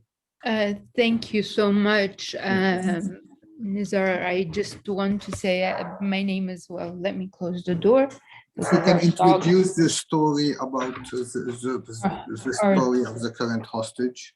Yes, so as you probably know, Ahmad was taken early December, and for the second time. And I guess the only thing I want to say is that I feel very, very fortunate to have this group of, I would say even much stronger than friends. It feels like a close-knit web of, I don't know, of light and love.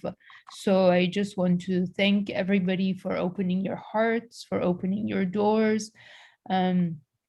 We just don't feel alone. So thank you for all of this. Really, it feels like there's, yeah, I don't know what I would have done 40 years ago. I don't know what I would have done even 2 years ago. I mean, this platform is incredible. So I just want to say thank you. And the purpose of this discussion today is because when we were hostage, a lot of what happened on the outside, they didn't like, we had different, we felt different. People on the outside didn't know how we felt as hostages, and we as hostages, we couldn't understand how the people outside are feeling. And in fact, we all felt, we never like, people on the families get hostage fatigue, family fatigue, because there is so much work they have to do. At the same time, we are on the inside, we're trying to say something. The people on the outside cannot understand it. They think that we are not saying the right thing. We don't know what we're talking about because we are in jail. So it's a lot of help by talking to each other like this. We feel that we can help each other a lot just by this kind of discussion. It's not about this is what I think. Any other family would like to share anything with us at this time? Thank you, Ned.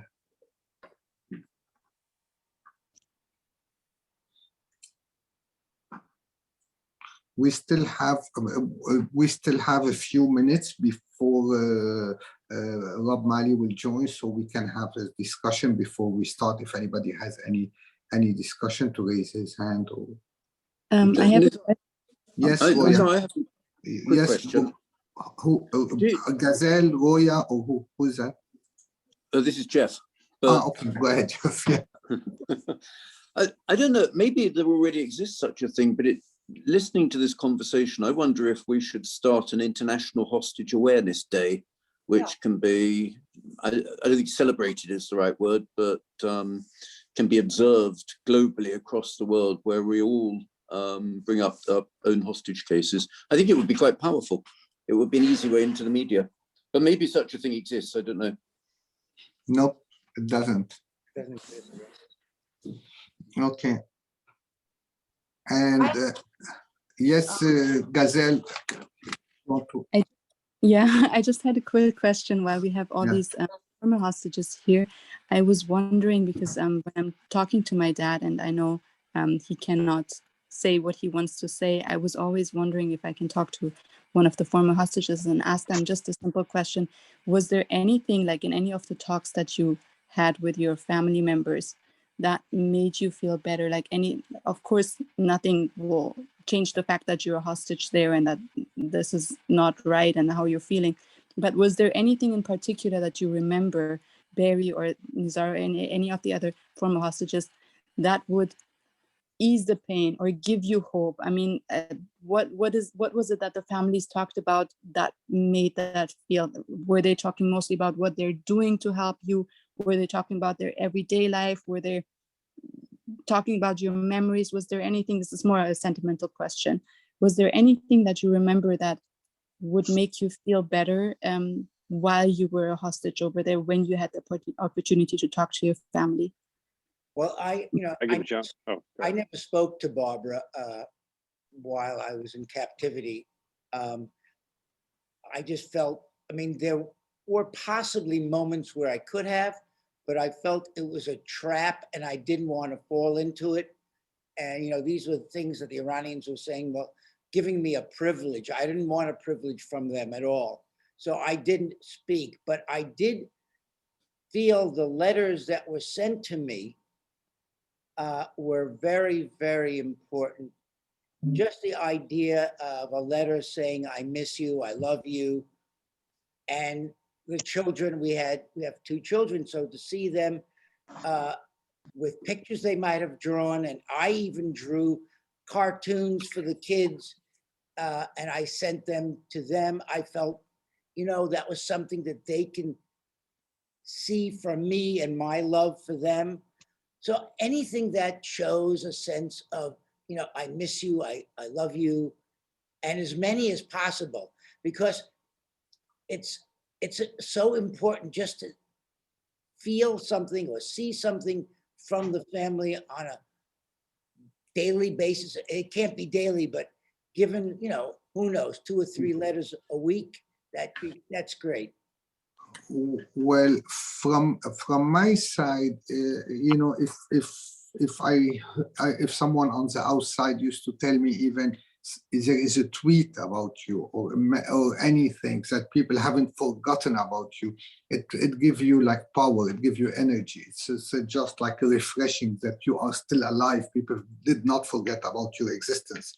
You know, because this is like the kidnappers, all what they want you to feel that nobody is asking about you and you're forgotten and you're lost in the middle of nowhere.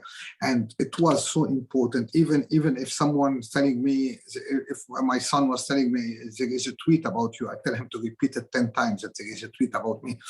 So it was just, it's a good thing. Just quickly piggybacking. Oh, I was just going to very quickly piggyback off of Barry and Nizar. When I was held in Syria, I had very little communication with the outside, but the one piece of communication that came in from my family, the key phrase, and it sounds a little bit elementary, but it was from my family, and it just said, "We're working on it." And I think that, again, that just kind of piggybacks off of Barry and Nizar, and demonstrates, you know, hope and the fact that there is an awareness that you know, that you're there. We have Robert Malley. He just joined us. Hello, Robert.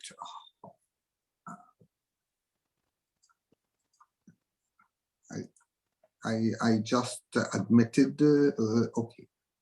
Hello, Mr. Malley. Carol, you would like to introduce? Yes, I don't know. Is he online? I don't see him. Yes, he's online. You're on mute, Mr. Malley. Okay, now am I muted now? Yes. Now we can hear you. So we want to first welcome our special and distinguished keynote speaker, Mr. Robert Malley, who was appointed Special Envoy for Iran on January 28, 2021. We want to welcome you, and we really appreciate that you could join us today, and we're all very eager to hear what you have to say.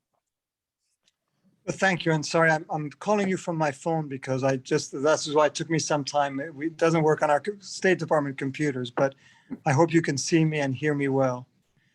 Yes, and first, thank you all for inviting me. And I know for so many of you, if not all of you, how personal and how difficult this situation is. And I just want to start by saying that this is a priority from the president on down, the president, the Secretary of State, myself, and all our team.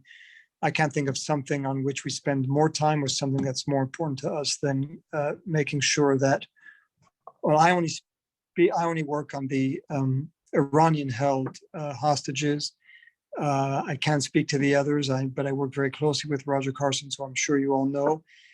But for Siamak, for Bakr, for Imad, for Murad, and for Bob Levinson, this is something that we think of and work on every single day. I think for all of the families of those that I mentioned, I speak to them regularly, and because of how sensitive this topic is, some things I may have said to them that I won't be able to say on this call, just because, again, I don't know everyone on the call and I don't know who is on it, but I spoke again today to one of the family members and try to do it before and after every round of our talks.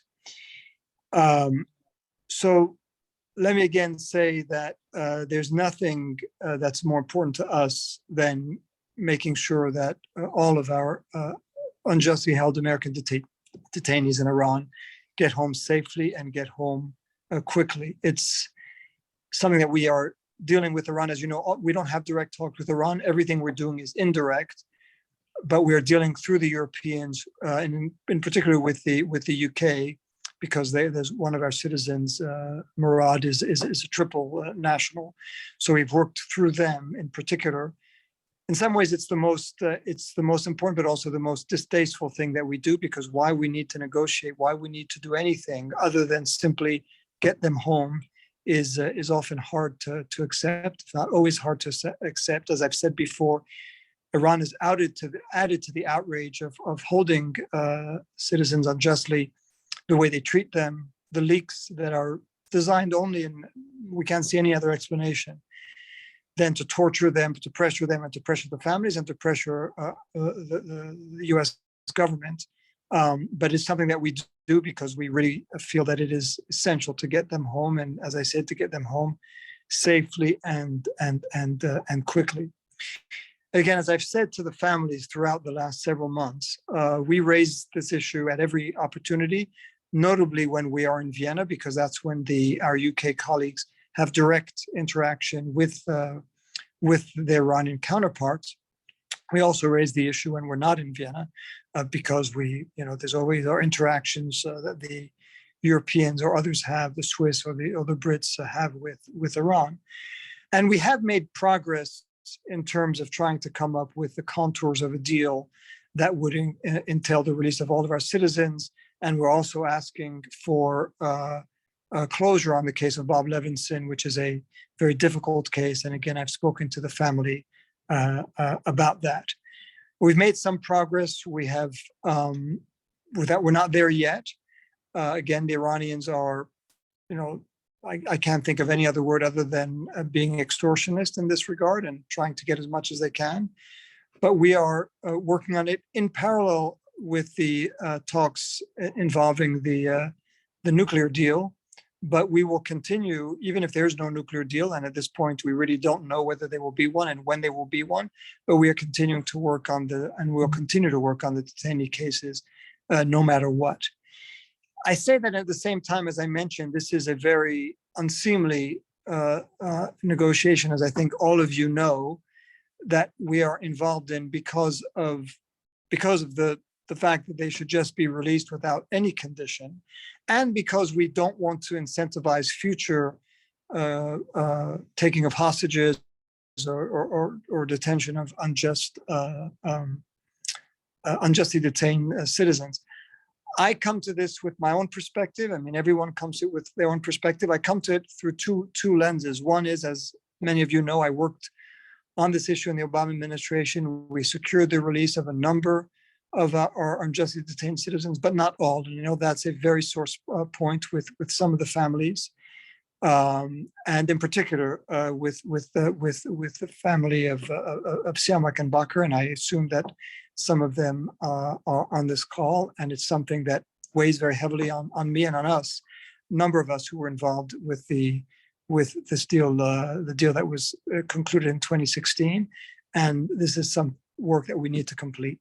But so I come with it with that angle, but also on an even more personal note, and this is something I've always cared about, and we dealt with not just on Iran, but in Egypt and other cases back in 2015 and 2016. But I also have one of my colleagues and close friends who worked with me in my former job at the International Crisis Group, who's been held again as a hostage by China in a completely unrelated case. But I've had to deal with day in, day out with the feelings I have, my colleagues have, his family has. And so I know how difficult it is for all of you who have to deal with this and how lost you can feel when you're thinking and imagining what your loved ones are going through. But as I said, on the other hand, there is the other consideration, which is we need to take steps to make sure that this doesn't become, that what we do doesn't incentivize future such behavior. And it's a difficult balance. And as I say, people in this administration, I'm sure people in all walks of life need to balance those two. We want to get them home. And I have to say, again, from my own personal perspective, that is the priority because of how I feel about it and my now numerous interactions with the families. But I also understand the other perspective, which is you have to be very careful in what you do so that you don't simply pave the way for the next crop of unjust detentions.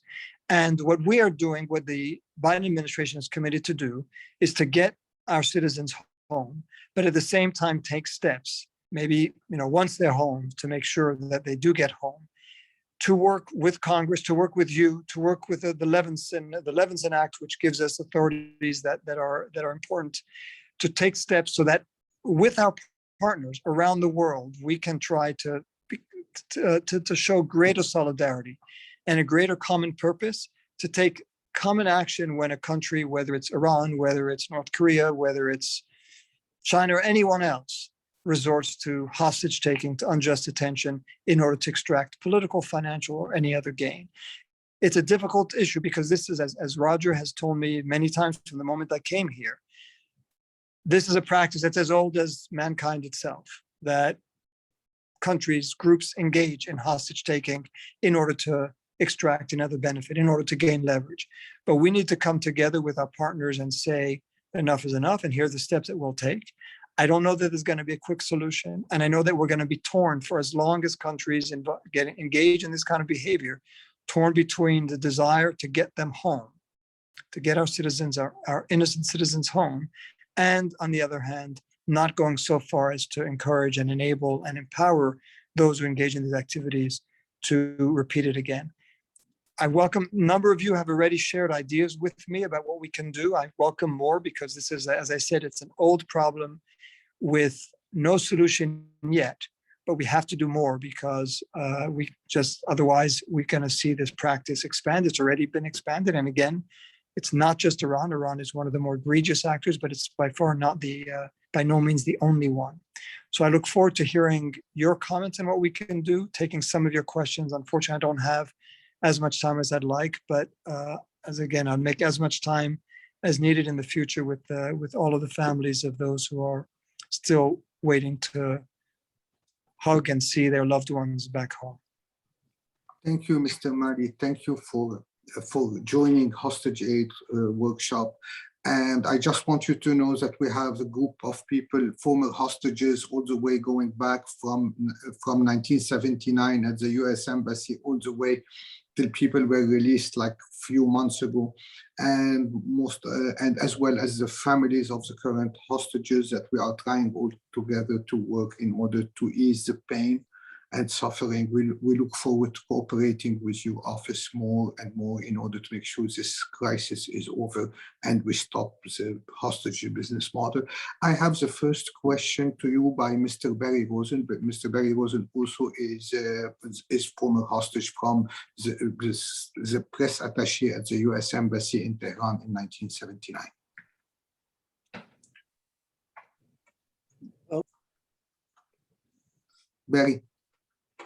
Barry, can you unmute? Yeah. My question really deals with pretty much what you were talking about in terms of the what we can do, and this is my overall question. Ever since I and 51 of my diplomatic colleagues were taken hostage by Iranians, which in fact solidified Ayatollah Khomeini's hold over Iran, the Islamic Republic, as a matter of foreign policy, has continually taken Americans and Westerners hostage, whether for political or financial reasons, causing great harm and to individual hostages, their families, and to our nation. How can we stop these horrific acts, which seem more like the days of the Barbary pirates, and to develop a strategy to bring the government and those who participate in the act of hostage taking to justice? It just seems to me that we have the International Court of Justice, but we need to have some way to implement a way to stop individuals within the Iranian regime from taking hostages. And I'd like to hear from you if you have any idea of what the solution might entail. Thank you. So thank you for that question. I mean, it is what we're struggling with at the time. I mean, again, I'll be candid that for me, the immediate priority is to get everyone home. But I'm not neglecting, of course, that issue. But it is, I just so you understand the perspective I'm coming from, which is there are people who are now languishing in jail under terrible conditions, and I want to get them home. I want them reunited with their families. But you raised a question which I was struggling with before, and I could tell you, I've had many conversations with Secretary Blinken about this from this first day in office, and I know a number of you have heard him speak about this, and because he cares really very, very deeply about it, and he has spoken to his Canadian counterparts and others who launched an initiative to try to see whether countries, like-minded countries, could come together and say, we will act as one in unison when a country resorts to such barbaric and inhumane means. We also, again, we have the Levinson Act, so there are sanctions that we can impose. Whether that would change the behavior of a country like Iran, I mean, we now have sanctions, maximum pressure sanctions, and it hasn't really had that impact. So I think we need to continue to think, and as I said, a number of you have shared ideas with me privately about what we can do. I don't think there's going to be a miracle solution. I don't think there's going to be one that's an overnight solution. But it is something, just as there are international norms against certain forms of behavior, there need to be international norms against hostage taking. Different countries will claim that obviously Iran doesn't concede that these are hostages by definition. So that you're going to need some kind of more independent, objective means of assessing that, and then having countries that come together, whether they impose sanctions, whether they take action to hold people to account. Again, I don't want to overpromise, because we know countries, systems, regimes that have withstood pressure, and they know that in the end, countries like the United States, but not just the United States, feel strongly about getting their citizens home. And so they all feel that in the end, they'll be punished, there'll be sanctions, but they'll get what they want. And we just need to find ways of first of all, and I know this is often idle talk, because so many dual citizens already living in Iran and want to go back to Iran. But of course, people should be extremely careful about going there. Anyone who's not in Iran should think twice about going there. I'd say if they have an American passport, of course. If they don't, there's also issues. But any American citizen should be careful about going to Iran. Great country, beautiful country, and I know many family ties. But don't expose yourself to that kind of danger if you could avoid it. But we're thinking, I know the Secretary and Roger Carstens, who's a hostage envoy, does this day in, day out. As I said, my priority is to get our citizens home. I'm working with the Secretary and with our envoy for hostages to think creatively, but I think they probably have spent more time thinking about it than I have, given what I've been focused on. But it is a question that I know is very top of the mind of Secretary Blinken. Thank you, Mr. Malley. We have a question from Mr. Jeffrey Dive, Hostage Aid board member. Please, Jeff.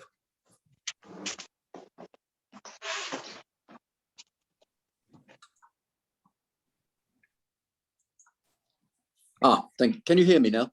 Yes. Sorry about that. Actually, you've answered a fair amount of the question which I was going to ask you, but let me just add on to that. I think one of the things that we notice is that really we have to work together internationally. It's the way that the business model works is that you have one perpetrator in the middle and all the countries sitting around the outside, sort of negotiating by themselves. It's definitely a divide and conquer by, in this case, Iran. I think the question is that the current way that the governments typically engage by sort of stoically refusing to negotiate, it really doesn't work. I mean, we've seen that it doesn't work, and all of these things are very admirable. We don't pay ransoms, we don't do this, we don't do that. It still allows the practice to continue.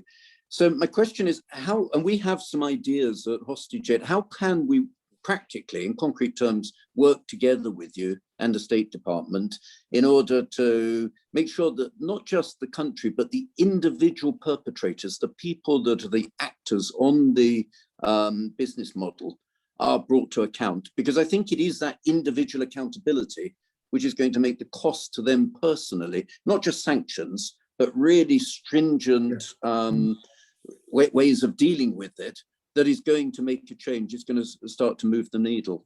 How can we work together with you? Have you got any suggestions on that? So my suggestion is to share, of course, any ideas you have. And as I said, a number of you on this call have already done that, and it's been very useful. I mean, listen, when it's, and I've spoken to others who are experts in the field, when we're talking about a non-state actor taking hostages, in some ways it's easier, because then if it's a violent group, terrorist group, there are other means of dealing with them. It is harder when it's a state actor for reasons I don't need to explain. As you say, sanctions in and of themselves are probably not going to be a sufficient deterrent, even, you know, barring them from traveling or taking steps. I mean, warning or, you know, threatening to take action against them if they were to travel. I'm not, again, I think a lot of these things need to be put in play. Again, the Levinson Act gives us tools that we lacked beforehand, but that are important tools nonetheless today. But I do think there needs to be, as you say, an international sort of a convention, like some idea where it won't be universal, because of course, by definition, a number of countries, including some pretty important ones, are not going to be prepared to sign on to it, but many would. And if we come together and are prepared to punish the country, the perpetrator, the individual perpetrator, but also the regime, the country, the system that's behind it, perhaps we increase the cost, we increase the price that they would need to pay. As I said, I don't want to assume that it would be automatically successful. And you made the case, you know, we could say we're not going to pay a ransom, and that's long been US policy. And as you know, under the Obama and then the Trump administration, a greater effort has been made to work with the families, which I think was absolutely essential, because, you know, I put myself in the shoes of anyone who's enduring this. So we could say as much as we can, we're not going to negotiate with, we're not going to get involved with. For those of you who were in those situations, you know what that means. It's a death sentence. And so that's not something that I feel personally, and I'm speaking very personally, that I think is that I would be prepared to say that we're not going to negotiate with anyone. But I think we need to heighten the price that those who engage in this activity will have to pay, even as we do whatever we can to get those home. And it's that balancing, which right now, in the case of the Americans who are being held in Iran, is we are living through every day. But my advice, my plea is actually ideas you have. I'm sure a number of you have contacts with foreign countries. I've spoken about this with all of the countries that are involved in negotiations with Iran. Well, certainly the UK, France, and I believe Germany. But Germany certainly in the past. I don't know if that's the case today. But all of them have had their citizens being held by Iran. So we are together in this. Right now, we're working hand in glove with the UK because of Murad's case. But we should work together with them and everyone else who has suffered this, whether it's at the hands of Iran or any other country. Thank you, Mr. Malley. One last question before I don't know how to time. We have Mr. Cumbers Tavana. He's our media at HostageAid. He will have a question to ask as a HostageAid media person. Where is Cumbers? Okay, I was waiting to be unmuted. Thank you, Mr. Malley, for joining us. I I know you said passionately you're trying hard for the current hostages, especially those one in Iran. Could you give us more detail about what's going on, a little bit more details? For example, Namazis are in Iran since Namazis are in Iran since Obama administration.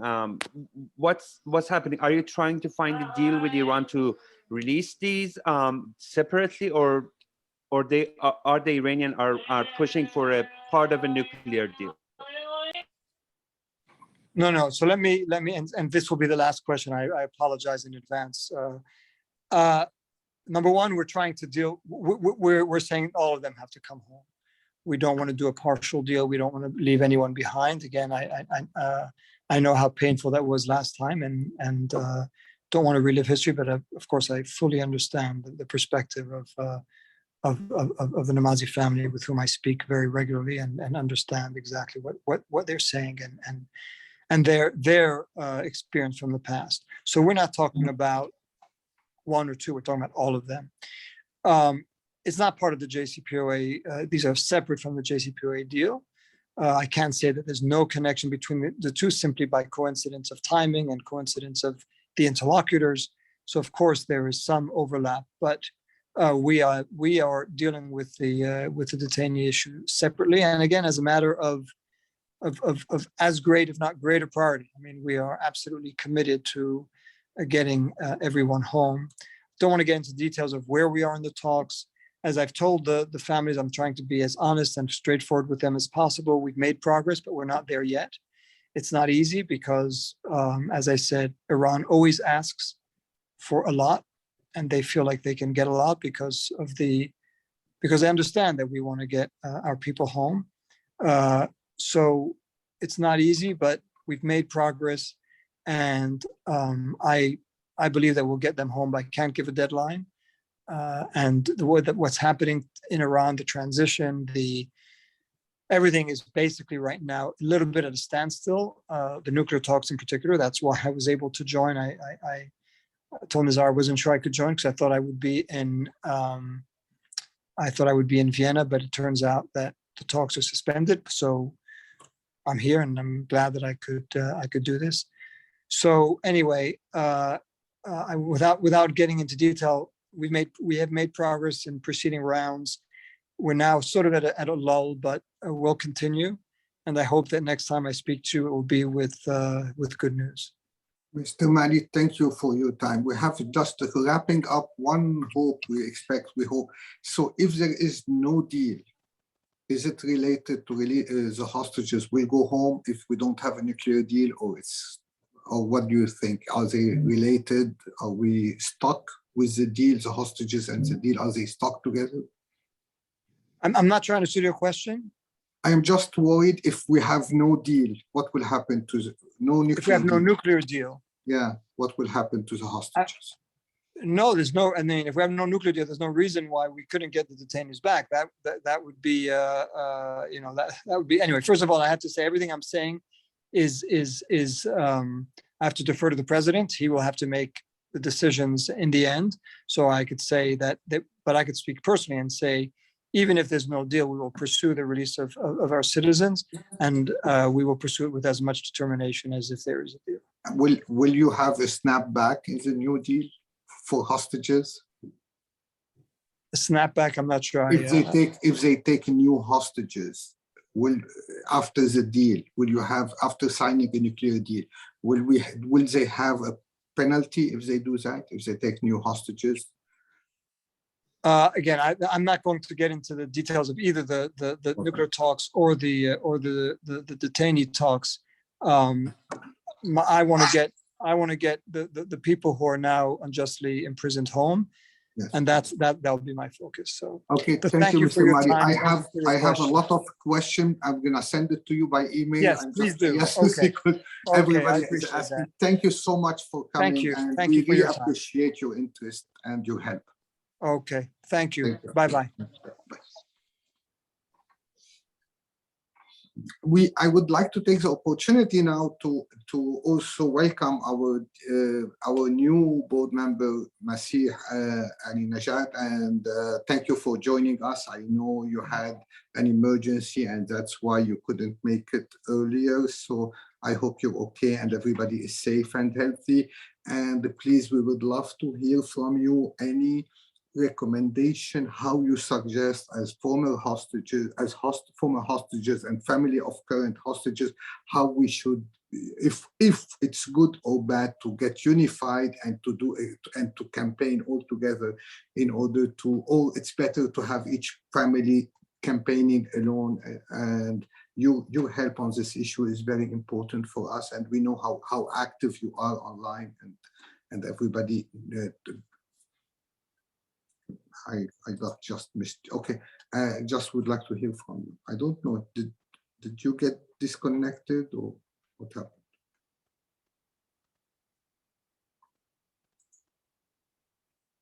Did Masih get disconnected, right? Yeah, I don't see. I think she got. Don't see her. I think she got kicked out. Kicked out as well? Yeah, she's not online. Yeah. Maybe she got internet disconnected. Yeah. Yeah, we will wait, and we will wait a minute. It was good to have to hear what Mr. Malley had to say. I know he did not. I am seeing all these questions coming in, so I know he did not answer all the questions, but at least it was good to have him to have his point of view. He didn't really answer anything. Yeah. Oh yes, Masih. Now we can hear you. So I am so sorry. I'm so sorry. Hi everyone. I'm so sorry for the delay. I have to be transparent that yeah, I was invited. It was my pleasure to give a talk for 5 or 10 minutes as you invited me when Robert Malley was here. But unfortunately, there was emergency that I received a call. I think this is important actually for all of you to know that what's going on in Iran. I just received a call from a mother of a protester who got killed in last November protest, and she was frustrated. So maybe going like talking about my concern about the hostage, dual national citizen hostage, and harassment of the families of the activists, maybe I have to actually say what happened to me in my daily basis, in my routine day. I received a phone call from a mother saying that if I died, you have to be the voice of my son. So I have to tell you that every day I deal with that. A lot of families of those people who got killed or who got into prison, who are receiving like, death sentence, who are being tortured to death. They're facing this kind of daily torture. So some of them actually thinking of committing suicide. So I have to deal with that. I was so excited to give this talk, to be with you, to talk to Robert Malley and talk about what's going on in Iran and how people actually demanding like the US to care about human rights and do not bury human rights under any kind of the deal.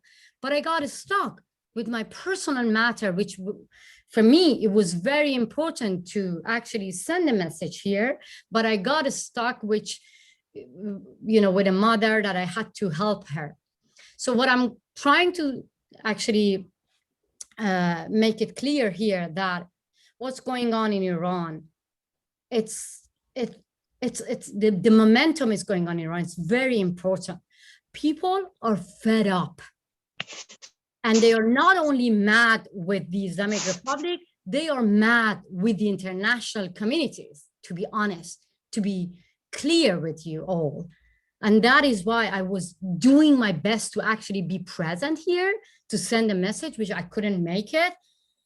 And the reason is this: they're out of gas, they're out of water, running water, they're out of power. They are fighting every day to be their true self, to have a normal life.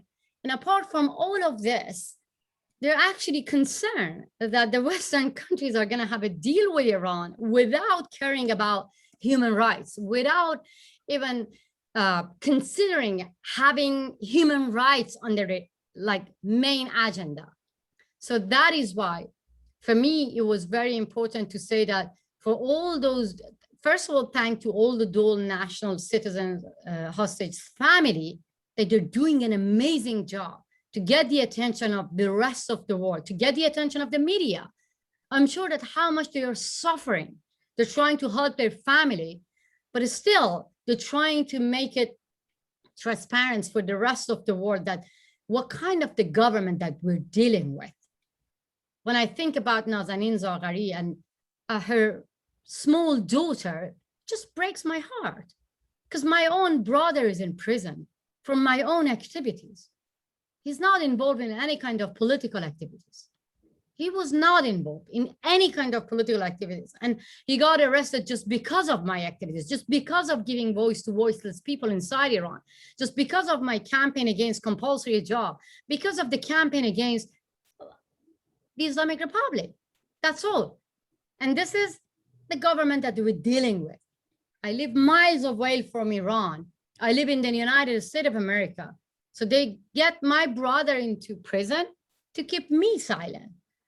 They send me daily death threats to keep me silent. So that is why I totally understand how the families of dual national citizens are suffering from daily torture, from daily harassment, from daily death threats. And I was going actually to give you a picture of the situation of their families outside Iran and inside Iran. But unfortunately, I got stuck with a mother. For most of people inside Iran, this mother is a hero, but she was frustrated. She just gave me a call and she said, I'm going to end my life because I cannot deal with this government. And that is why I couldn't make it. And I was going to actually bring this mother actually to this meeting. I want you to hear her. And if you want to know exactly what's going on in Iran and what they want from you. Most of them, I know this is not good to say that, but most of them saying that why the new administration in America not following the step of Trump's administration. I know you might hate a lot of them saying that Trump was not, good in America, was not following human rights. But to be honest, even the daughter of Hashemir, the Rafsanjani, she actually expressed herself saying that if I was the one voting for a president in America, I was voting for Trump. I didn't vote myself. But I want to say that most of people in Iran admiring that the previous administration, at least in words, I'm not sure in practice what would going to happen, but at least they were exposing human rights abuse in Iran. But right now, Behnam Mahjoubi died in prison because of torture. What we saw in the US administration's, Biden administration, saying that bad behavior. That was not bad behavior.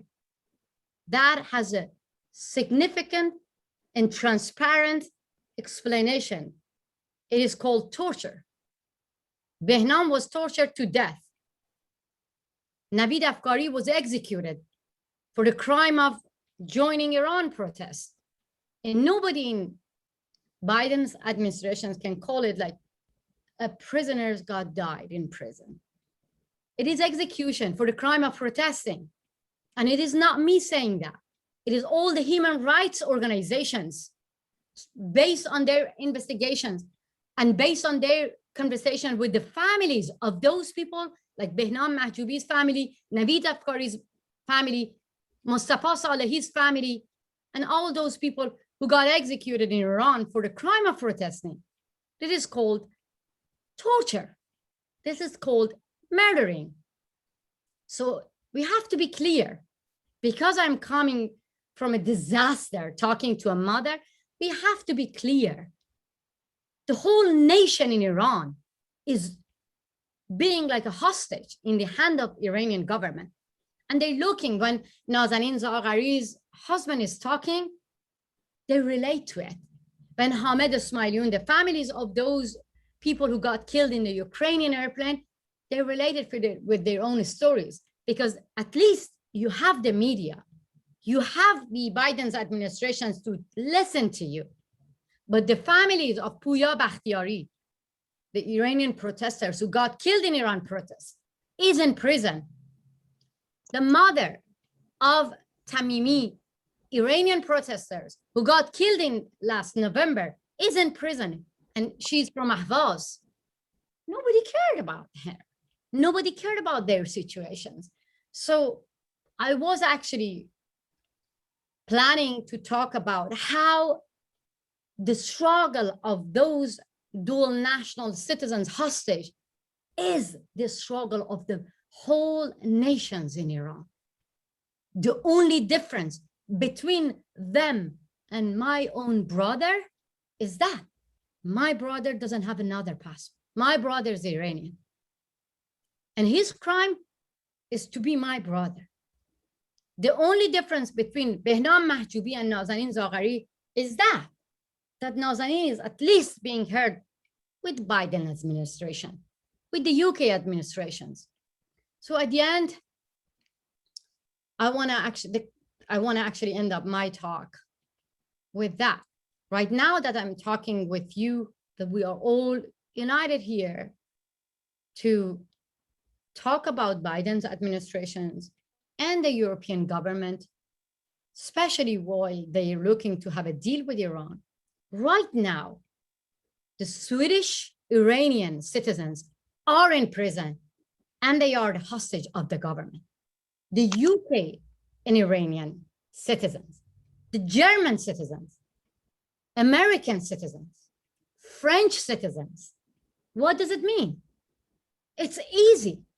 All the European government, American government, they can get united and ask the hostage takers before any kind of deal, let them free. If you don't care about Iranian citizens, these are your citizens. When ISIS was in power, the whole countries were united, Europeans, American, not in practice, not in theory, in practice. What we want is simple.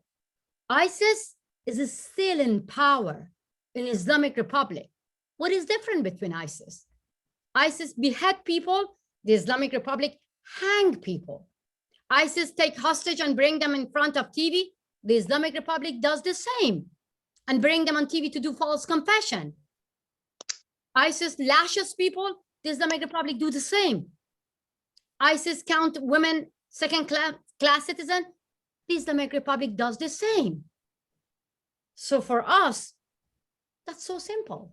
If the whole countries around the world, European and American, got united against ISIS, this is the right time that they have to get united and ask the Islamic Republic, release all the dual national hostages and innocent political prisoners. That's so simple. Ibrahim Raisi was the one ordered the executions of 5,000 people 40 years ago. And he was in charge of killing 1,500 people. 176 people got killed because of the Revolutionary Guard shot down the Ukrainian airplane. He was in charge when the families of those people got interrogated for hours and hours. So that's so simple. It's not difficult. We have to give a hard time to the US government, to the European government.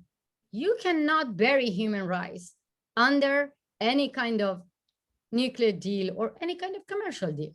That's so simple. Thank you so much. And unfortunately, I couldn't make it earlier when, Robert Malley was here. Thank you so much for being patient. I'm trying to mute myself. Thank you, Marcia. Thank you so much for you for being with us and joining our board. Just any question, before we have the closing from Sam, who he was kind enough to wait with us for so long.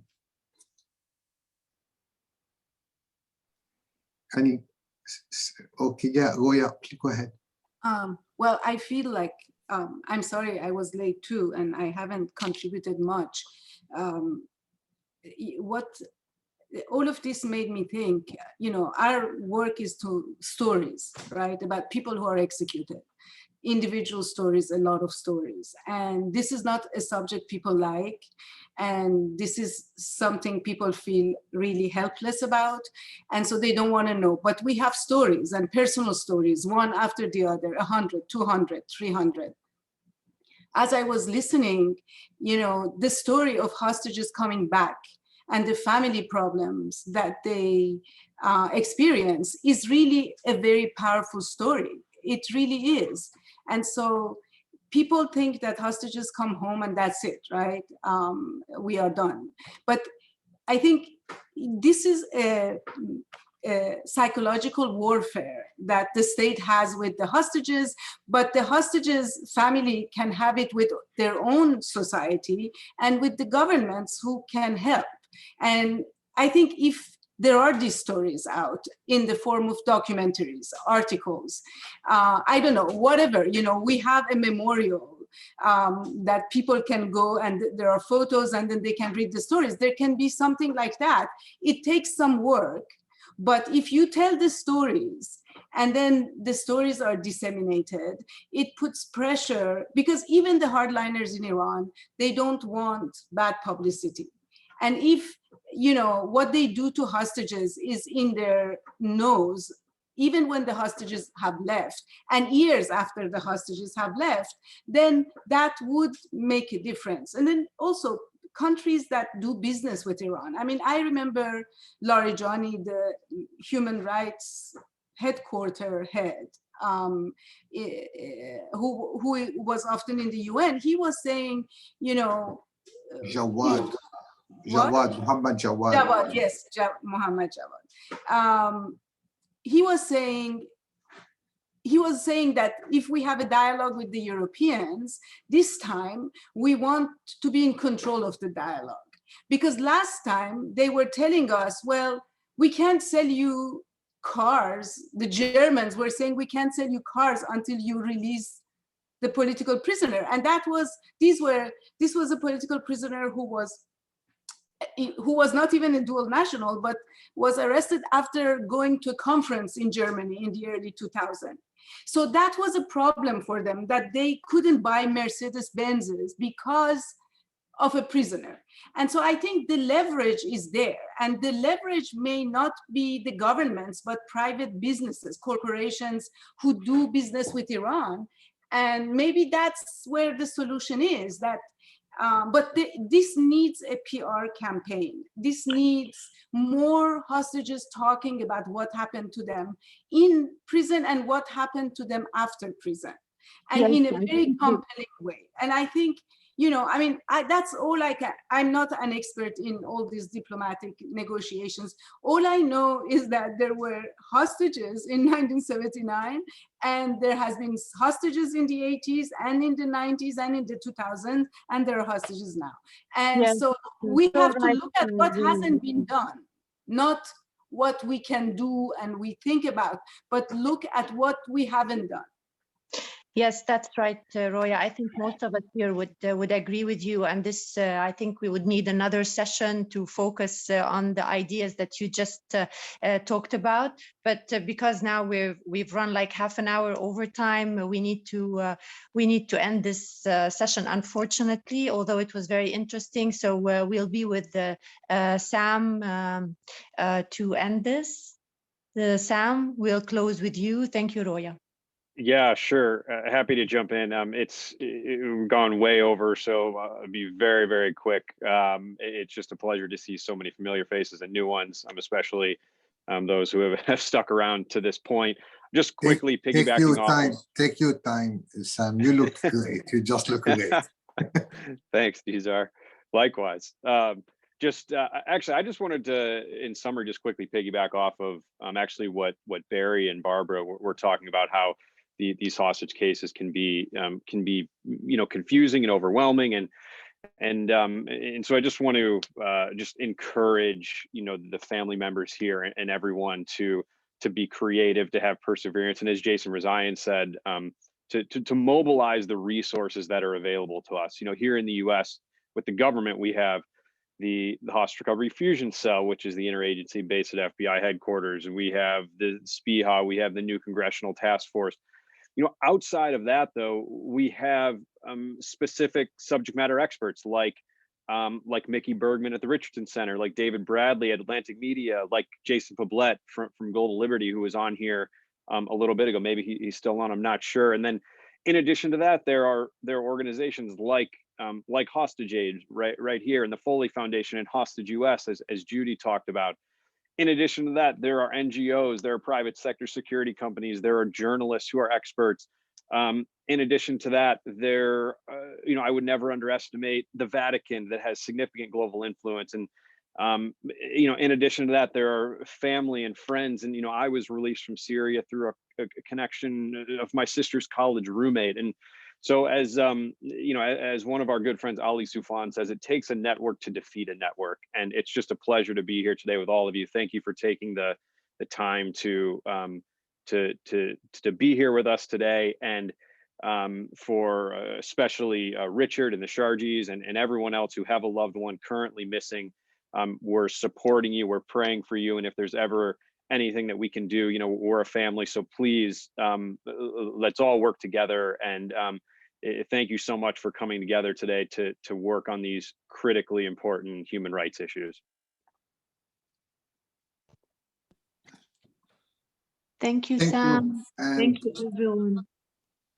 just for everybody to know, we had today the head of the Fusion Cell was with us on the call, and SPIHA were on the call with us, as well as many others.